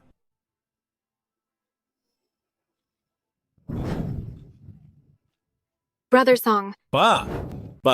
Brother Song, kagigising mo lang, sabi ng doktor. Bawal kang gumalaw ng masyado, bawal ang masyadong matitinding emosyon, hindi kakayanin ng puso mo, magiging delikado po. Umalis ka sa daanan ko. Pa. Brother Song, Ma, kamusta na si Papa? May pag-asa pa po ba siyang mabuhay? May pag-asa pa naman, kaya lang, kailangan niyang magpa-heart transplant. Buti naman kung may pag-asa pa. Mabuti naman po. May nahanap na bang tugmang puso para sa kanya? Maraming beses na kaming nag-matching, pero wala pa rin nagtatagumpay. Sa ngayon, parang naghihintay na lang ang papa mo sa mangyayari.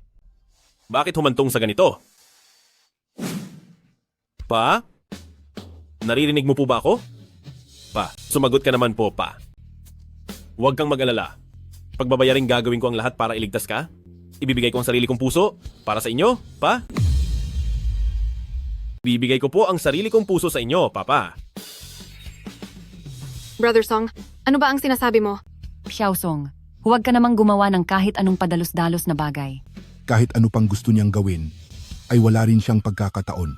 Ayon sa batas, ipinagbabawal ang paglipat ng organ mula sa kahit sinong malusog na tao. Kaya naman, ang plano mong ibigay ang puso mo sa papa mo ay talagang hindi posible. Kung ganoon, ano nang gagawin ko? Hindi ko kayang panoorin lang na mawala ang papa ko. Sa ngayon, mayroon pang isang paraan. Anong paraan?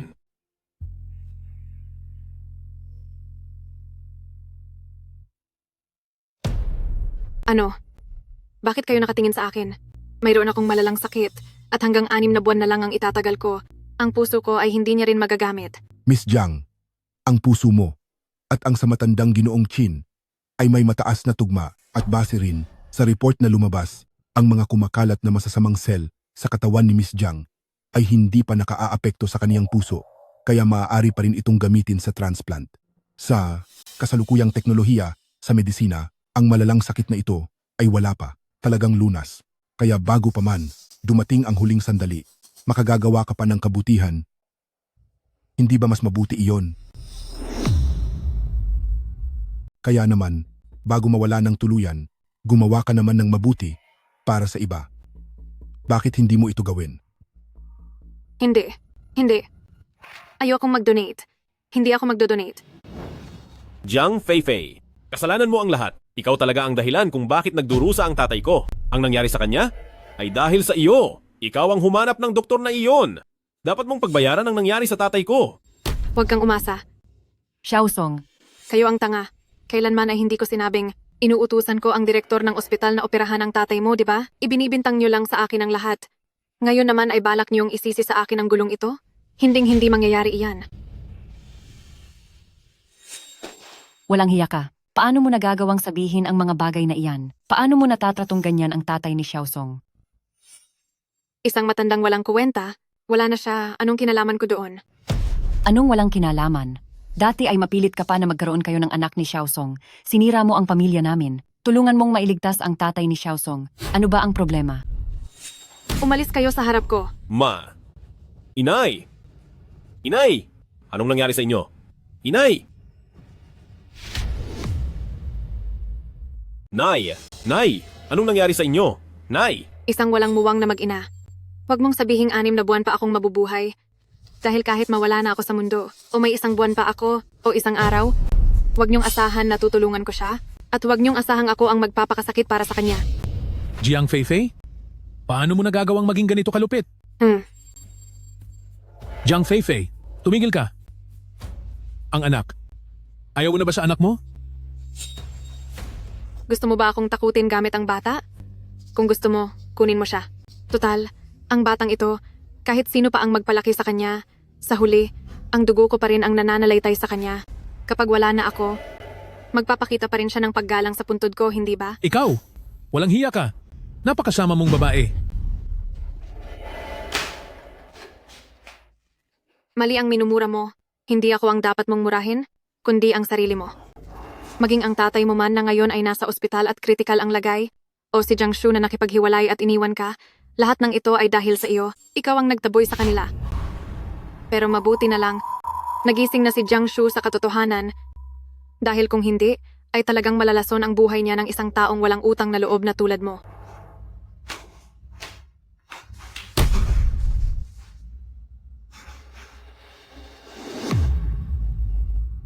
Isang linggo ang lumipas. Sinamahan ko si Mama para ihatid si Papa sa kaniyang huling hantungan. Bago mawala si Papa, palagi niyang binabanggit ang pangalan ni Jiangshu. Hanggang sa huling sandali ay hindi siya natahimik. Pagkalipas ng mahigit 1 buwan, biglaan din ang pag-alis ni Mama.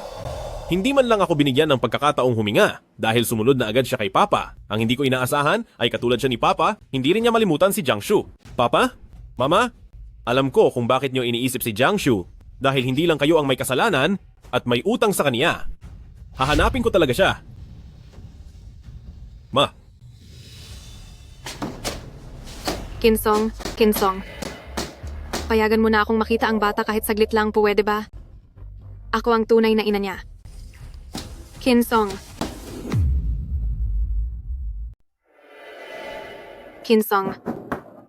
Hayaan mo na akong makita ang anak natin sa huling pagkakataon. Pakiusap. Ako ang tunay niyang ina. Sabi ng doktor, hindi na magtatagal ang buhay ko. Nagkamali ako. Patawad, nagkamali talaga ako. Handa na akong ibigay ang puso ko para sa iyong ama. Kinsong.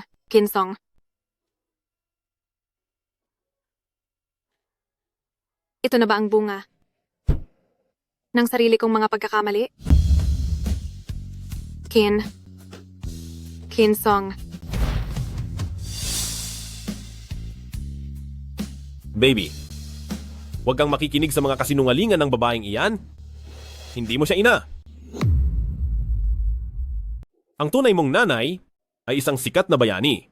Nasa napakalayong lugar siya at tumutulong sa mga may sakit. Pero huwag kang mag-alala. Hindi niya tayo pababayaan at hindi niya tayo tatalikuran. Babalik siya. Siguradong babalik siya. Dito lang tayo at maghihintay sa kanya.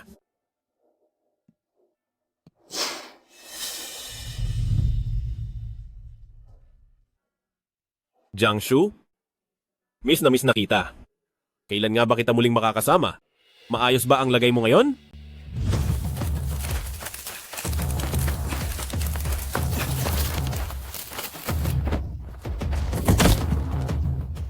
Sir, ayos lang po ba kayo, sir? Doktor, doktor. Sir, magpakatatag po kayo. Narito na si Jiang, tulungan niyo po ang boss ko.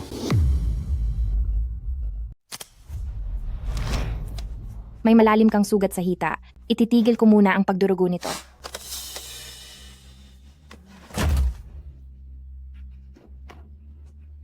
Nandito ako. Hindi ko hahayaang may mangyaring masama sa iyo. Magpakatatag ka. Malapit na itong matapos.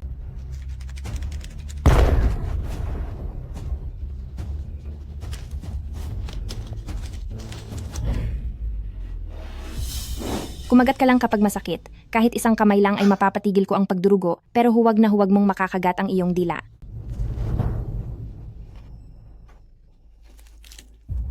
Hayun, pansamantalang huminto na ang pagdurugo. Salamat sa iyo, Jiang. Walang anuman. Tungkulin naming mga doktor ang magligtas ng buhay. Bilis, umalis ka riyan.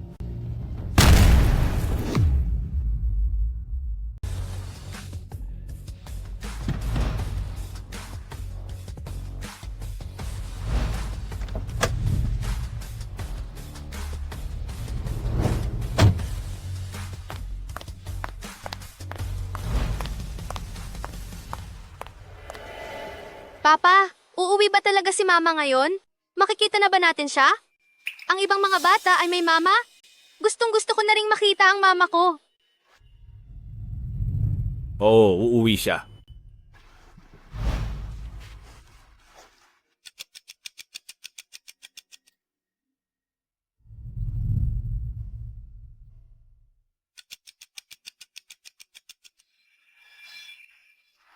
Papa, darating ba talaga si Mama ngayong araw? Darating siya? Maghintay pa tayo ng kaunti.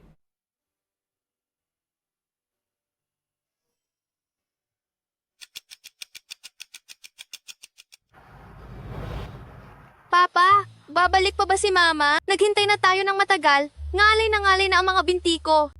Hindi na siya darating? Tara na, uwi na tayo. Tara na, uwi na tayo sa bahay. Papa, bakit tuwing linggo ay naghihintay kayo rito sa airport ng 2 araw? Ilang taon na tong nangyayari? Kailan po kaya natin mahihintay si Mama? Maaaring isang araw, maaaring isang taon, o baka habang buhay. Habang buhay? Papa, gaano po ba katagal ang habang buhay? Ang habang buhay, napakatagal niyon. Yan ang kabuuan ng nalalabi kong panahon sa mundo. Ang kabuuan ng nalalabi ninyong panahon. Oo, Ibig po bang sabihin ay hindi na natin makikita si Mama kailanman? hindi. Hanggat hindi dumating ang mama mo, hindi ako susuko kailanman. Naiintindihan mo? Opo. Gaya niyo po, Papa. Hindi rin po ako susuko. Batang to, alam mo ba ang ibig sabihin ng hindi pagsuko? Ginagaya mo lang ang sinasabi ko. Ikaw talaga.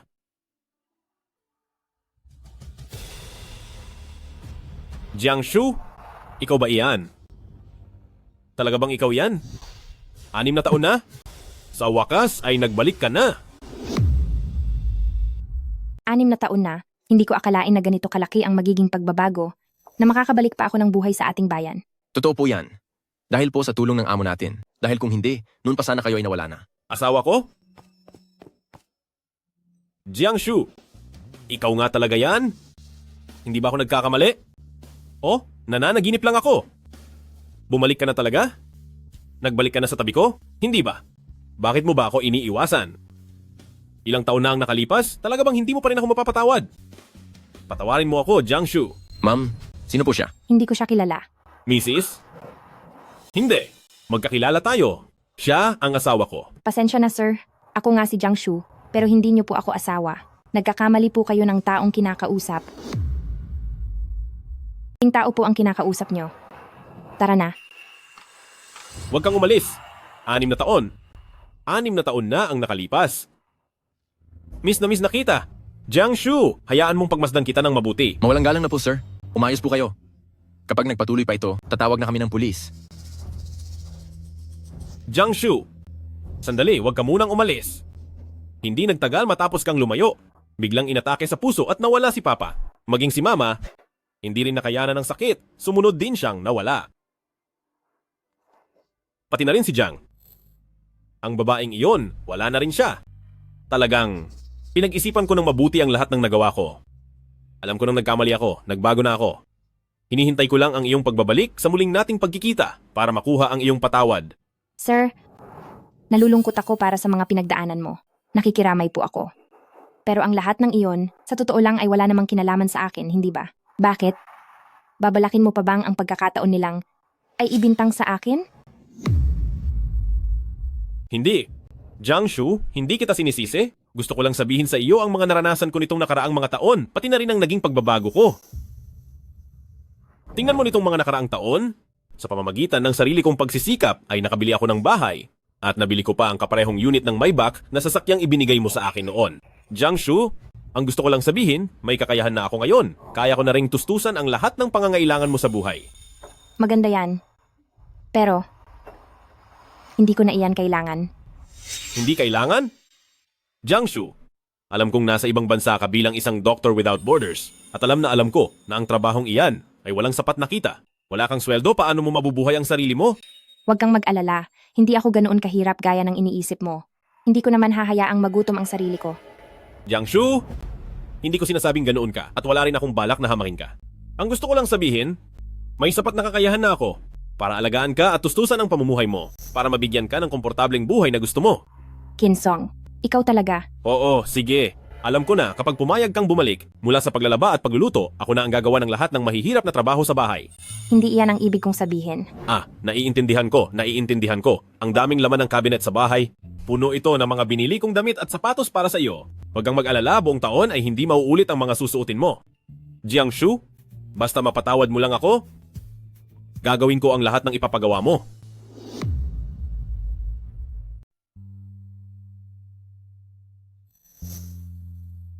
Alam mo ba kung ano ang pangalan niya? Siya ay si Nian Jiang. Nian Jiang. Nian Jiang.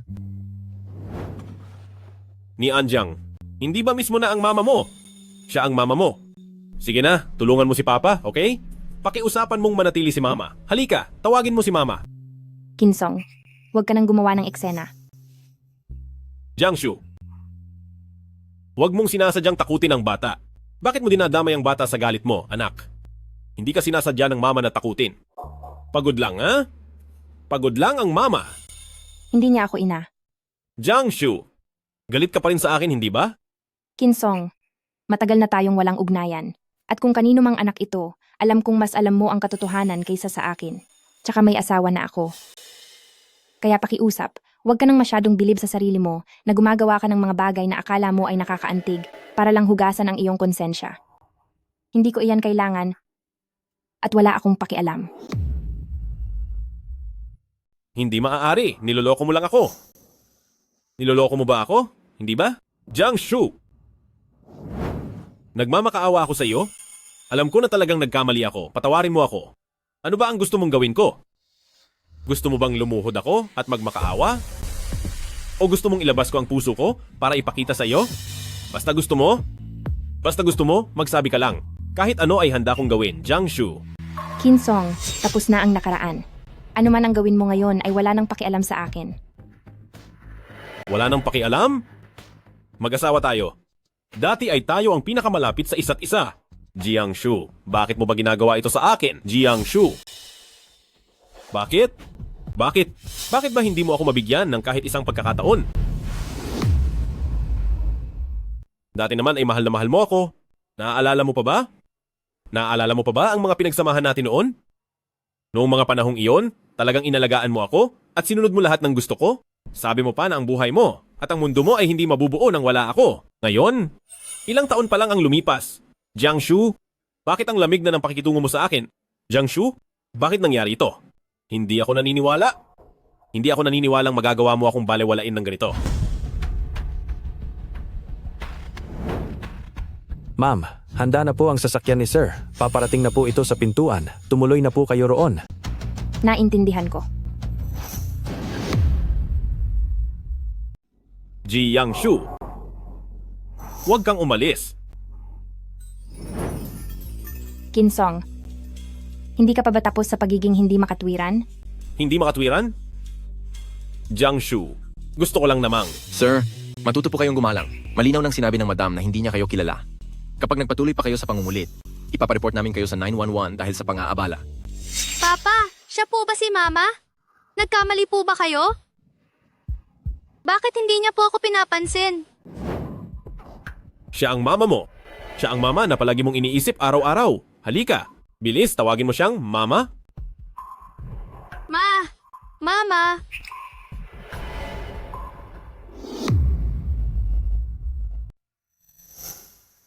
Mama, bakit mo ayaw kay Papa? Bakit mo ako ayaw? Narito kami ni Papa. Naghihintay sa'yo ng napakatagal. Bakit mo ako ayaw? Ang ibang mga bata ay may mga mama. Gusto ko rin ng mama. Anong nangyayari? Bakit ang lupit ng nanay na iyon? Hinahayaan niyang umiyak ang bata ng ganyan. Sa itsura niya, mukhang maayos naman siya. Bakit ganoon? Mayroon kayang ibang dahilan? Mukhang kawawa naman ang lalaking iyon. Makinig po kayo, Ginoo, at kayong lahat, huwag po kayong magkamali. Ang aming madam ay hindi kilala ang Ginoo na ito, maging ang batang kasama niya.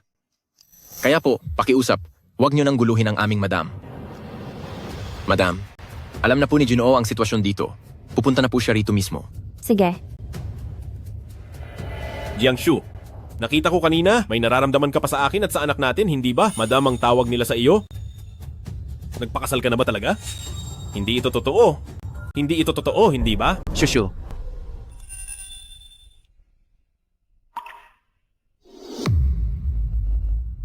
Shushu?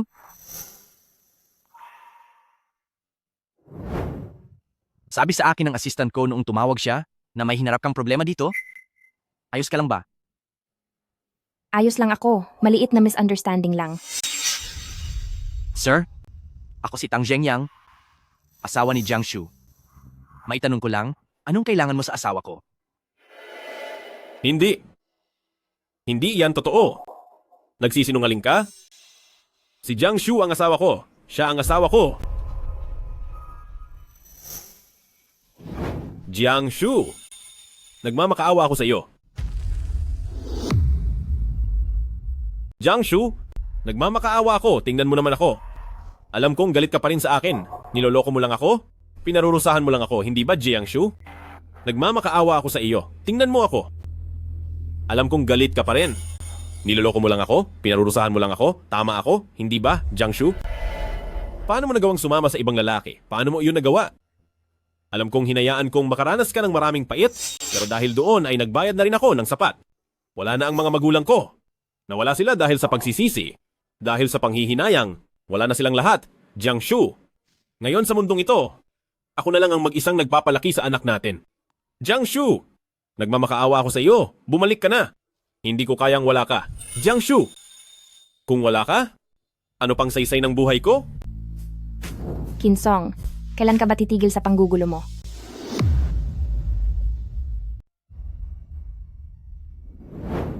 Sir Ginoo, pakirespeto naman po ang asawa ko. Kapag hindi ka tumigil sa pambabastos sa kanya, huwag mo akong sisihin kapag minaltrato ka ng mga tauhan ko. Sasabihin ko sa iyo, babae ko si Jiangshu.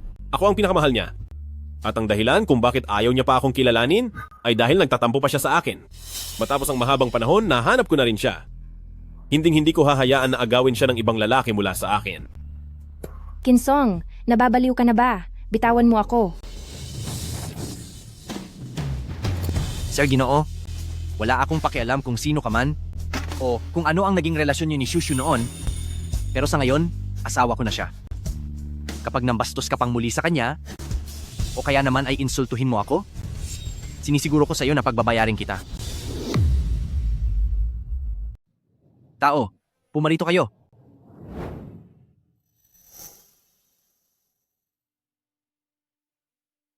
Ayos na. Wala na iyon. Mauna na tayong umalis.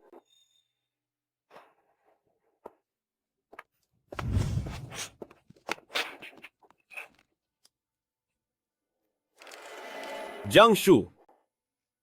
Babae kita? Sa wakas ay nakita na rin kita ngayon.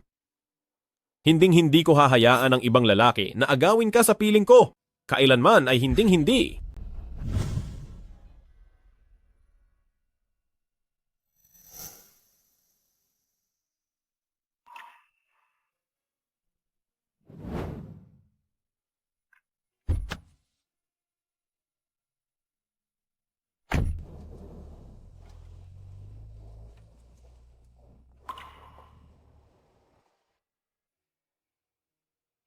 Shushu.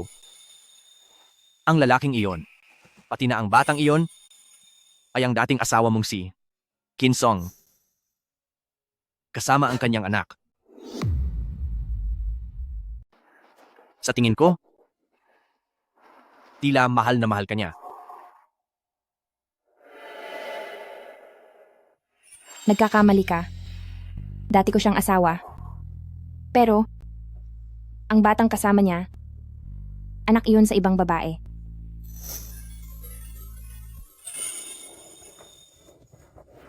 Noon, para sa kanya, at para sa pamilyang ito, ibinigay ko ang lahat ng makakaya ko. Pero binaliwala niya. Ang lahat ng aking sakripisyo, na parang natural lang ito at nag-enjoy siya ng walang pagsisisi.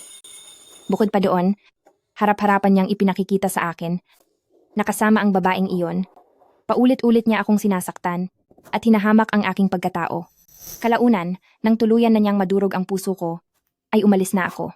Sa pagitan naming dalawa, matagal nang walang kahit anong ugnayan. Para itong basag na salamin, pagkatapos mawasak, pilitin mo mang pagdugtungin, mananatili ang mga lamat magpakailanman. Hindi na ito muling mabubuo. Imposible ito ngayon, at lalong imposible sa hinaharap.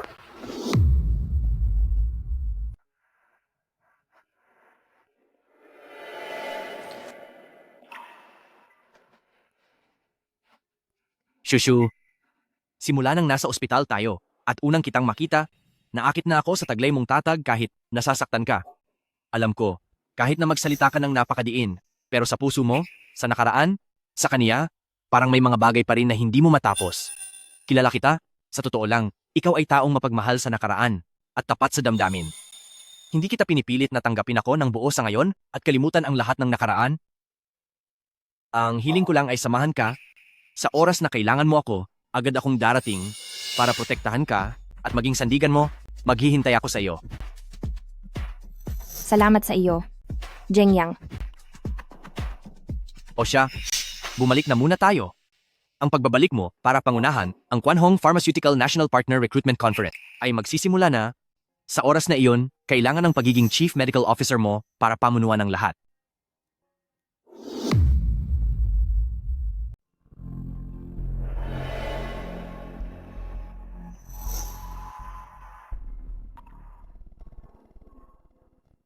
Bakit? Masyado kitang pinahalagahan. Nagawa ko pa rin magpakababa ng sobra?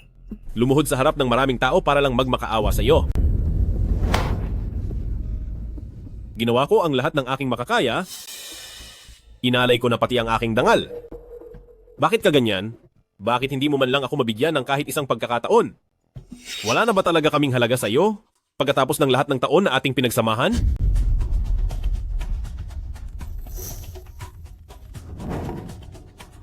Hoy, Kilala mo ba si Kwanhong Pharmaceutical? Ito ang kumpanya na sikat ngayong mga nakaraang taon sa biomedical na industriya sa buong mundo. Malapit na silang maghanap ng mga magiging core business partners sa buong mundo. Ito na ang malaking oportunidad natin. At pagkatapos? Ngayong linggo, magsasagawa sila ng isang eksklusibo na recruitment ceremony at dinner party rito sa syudad. Masyadong mataas ang pamantayan dito, kaya ginawa ko ang lahat ng aking makakaya at hindi naging madaling makakuha ng slot para sa iyo para makapasok. Minsan lang darating ang ganitong pagkakataon. Sige, ayos na ayos. Maghahanda na ako agad.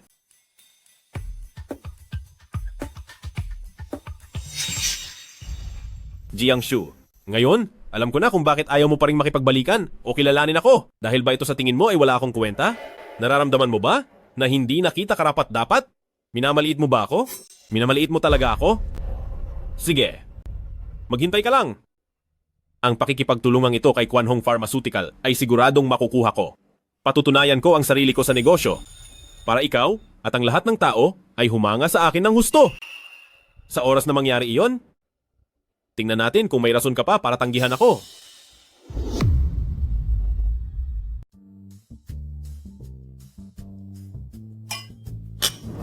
O President Kim, dumating ka rin sa wakas, masyadong ba traffic sa daan? Kamusta? Ayos ba ang lugar na to? Ang nag-organisa nitong Global Partner Recruitment Conference ay ang young mistress ng The Tang family. Itong pamilya ng The Tang family ay talaga namang sikat na makapangyarihang pamilya na may malaking impluensya kahit saan. At balita ko pa, itong young mistress ng The Tang family, hindi lang siya puro ganda, kundi isa rin siyang kilala sa buong mundo na eksperto sa larangan ng medisina. Ano sa tingin mo, brother? Ang pambihirang pagkakataon na ito ay ginamitan ko pa ng lahat ng mga connection ko. Kung magtatagumpay ka, nakasalalay na iyan sa diskarte mo. Alam ko na. Uy, balita ko, nakita mo sa airport ang asawa mong si Jiang Shu.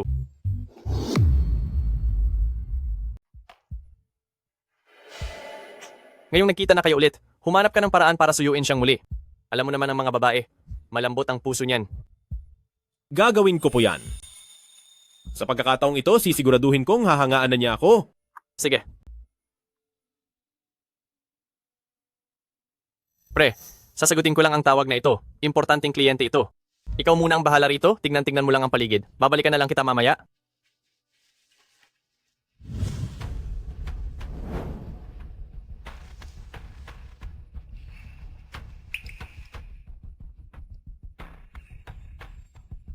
Siya ba yun? Jiang Shu? Anong ginagawa niya rito? Jiang Shu? Jiang Shu? Sir, sandali lang po. VIP area at backstage na po ito. Bawal po ang pumasok nang walang pahintulot. Bitawan niyo ako. Kailangan kong pumasok para hanapin ang asawa ko. Nakita ko siyang pumasok kanina lang. Wala rito ang taong hinahanap niyo. Mangyaring umalis na po kayo agad at bumalik sa main banquet hall. Ang asawa ko ay si Jiang Shu. Totoong pumasok siya riyan kanina. Papasukin niyo ako. Gusto ko lang pong makasiguro.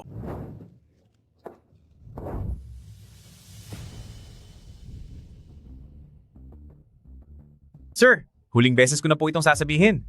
Wala rito ang taong hinahanap nyo. Kung magpapatuloy pa kayo sa panggugulo, mapipilitan kaming paalisin kayo sa venue at ilalagay kayo sa blacklist, mahiya naman po kayo.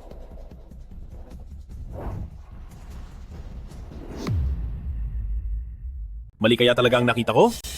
Gusto ko lang ba siyang makita, kaya naghahalucinate na ako. Chinsong, ito, anong nangyari? Bakit naging ganito ang itsura mo? Dali-dali, tumayo ka muna. Nakita ko ang asawa ko kanina. Gusto ko sana siyang habulin sa loob. Kaso hinarang ako ng mga bodyguard. Paano mangyayari yon? Ang asawa mong si Jiang Shu? Alam mo ba kung anong lugar ang nandoon? Iyan ang young mistress of the Tang family, ang pangunahing pahingahan ng core team. Pinakamahigpit ang seguridad diyan. Paanong papapasukin ang ordinaryong tao? Mali lang talaga ang nakita mo. Siguro nga mali lang ang nakita ko. Bro, tiyak na namalikmata ka lang. Alam ko naman yan. Mismo na siya, pero hindi dapat tayo magpaabala ng ganyan. Hi. Tingnan mo, magsisimula na rin? Mag-uumpisa na ang recruitment fair. Ito ang mas mahalaga. Tara, pumunta na tayo dun. Ihahanap kita ng mauupuan para makapagpahinga, para mahimasmasan ka rin.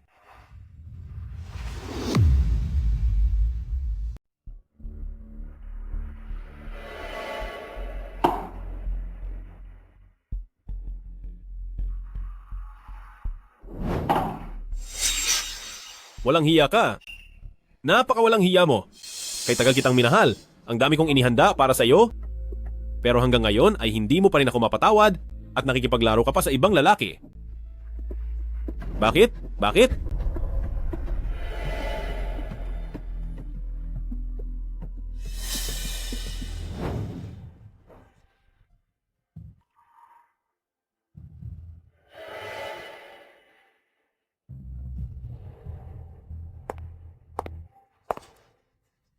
Handsome guy, ito ay para sa Kwan Hong Pharmaceutical na pagtitipon. Para sa mga kasosyo, lasing na lasing ka na. Hindi ka ba natatakot na mapahiya?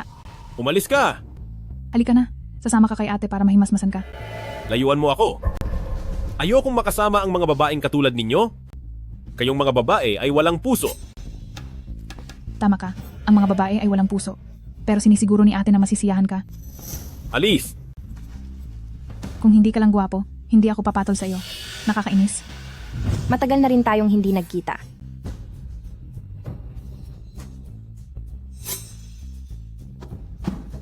Jiangshu, ikaw nga talaga?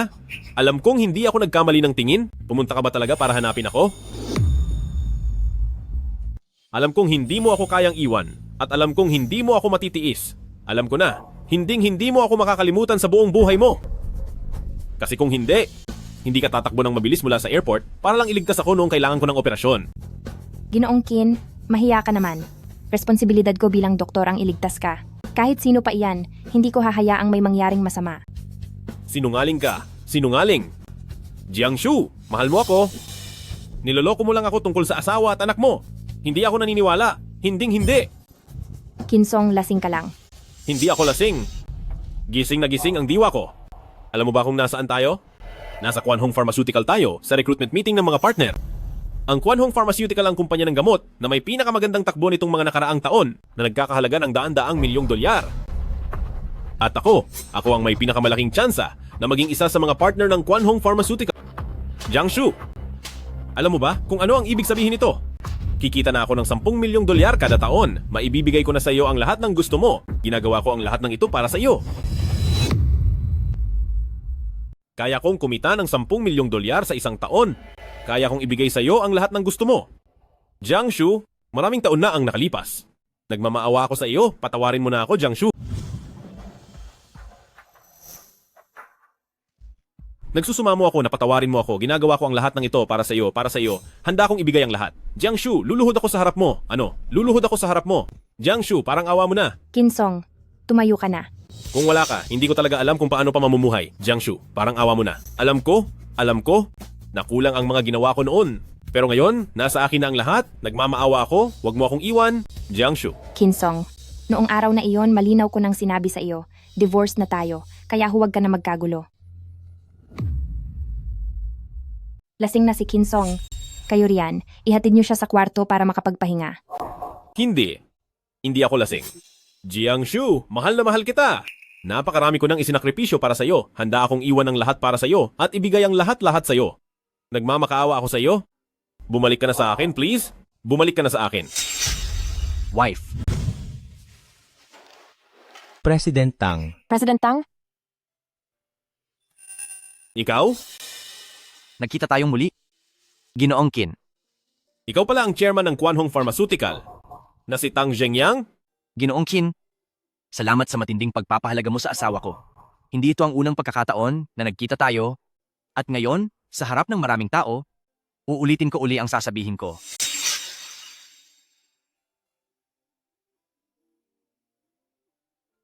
Matatag ang relasyon namin ng asawa ko. Masaya kami at puno ng pagmamahalan. At isa pa, plano na rin naming magkaroon ng baby. Kaya naman, nakikiusap ako na huwag mo nang guluhing muli ang pagsasama naming mag-asawa. Hindi ba, asawa ko? Oo. Oo nga pala, Chinsong. Ipapakilala kita sa kaniya. Ito ang aking asawa, ang chairman ng Quan Hong Pharmaceutical na si Ginoong Tang Zhengyang. Hindi maaari. Hindi ito mangyayari. Jiangshu, napakarami kong sinakripisyo para sa iyo. Ginawa ko ang lahat. Bakit mo nagawang magpakasal sa iba?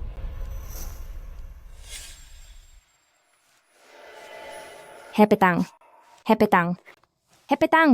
Anong nangyari sa'yo?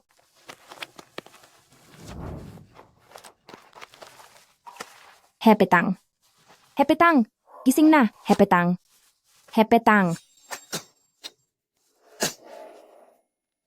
Ayos ka lang ba? Jiang? Ayos lang ako. Basta maprotektahan kita, kahit mawala pa ang buhay ko, tatanggapin ko ng buong puso. Kinsong, kapag nalaman mo na may taong kayang ibuwis ang kaniyang buhay para sa iyo, hinding-hindi ka magkakamali sa iyong pinili.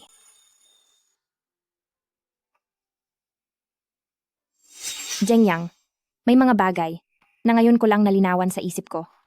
Tungkol naman sa mga pinagdaanan natin noon, ganap ko nang binitawan ang mga iyon. Ngayon, ang tanging gusto ko ay makasama ka at sabay nating harapin ang anumang unos sa buhay. Tatanggapin mo ba ako?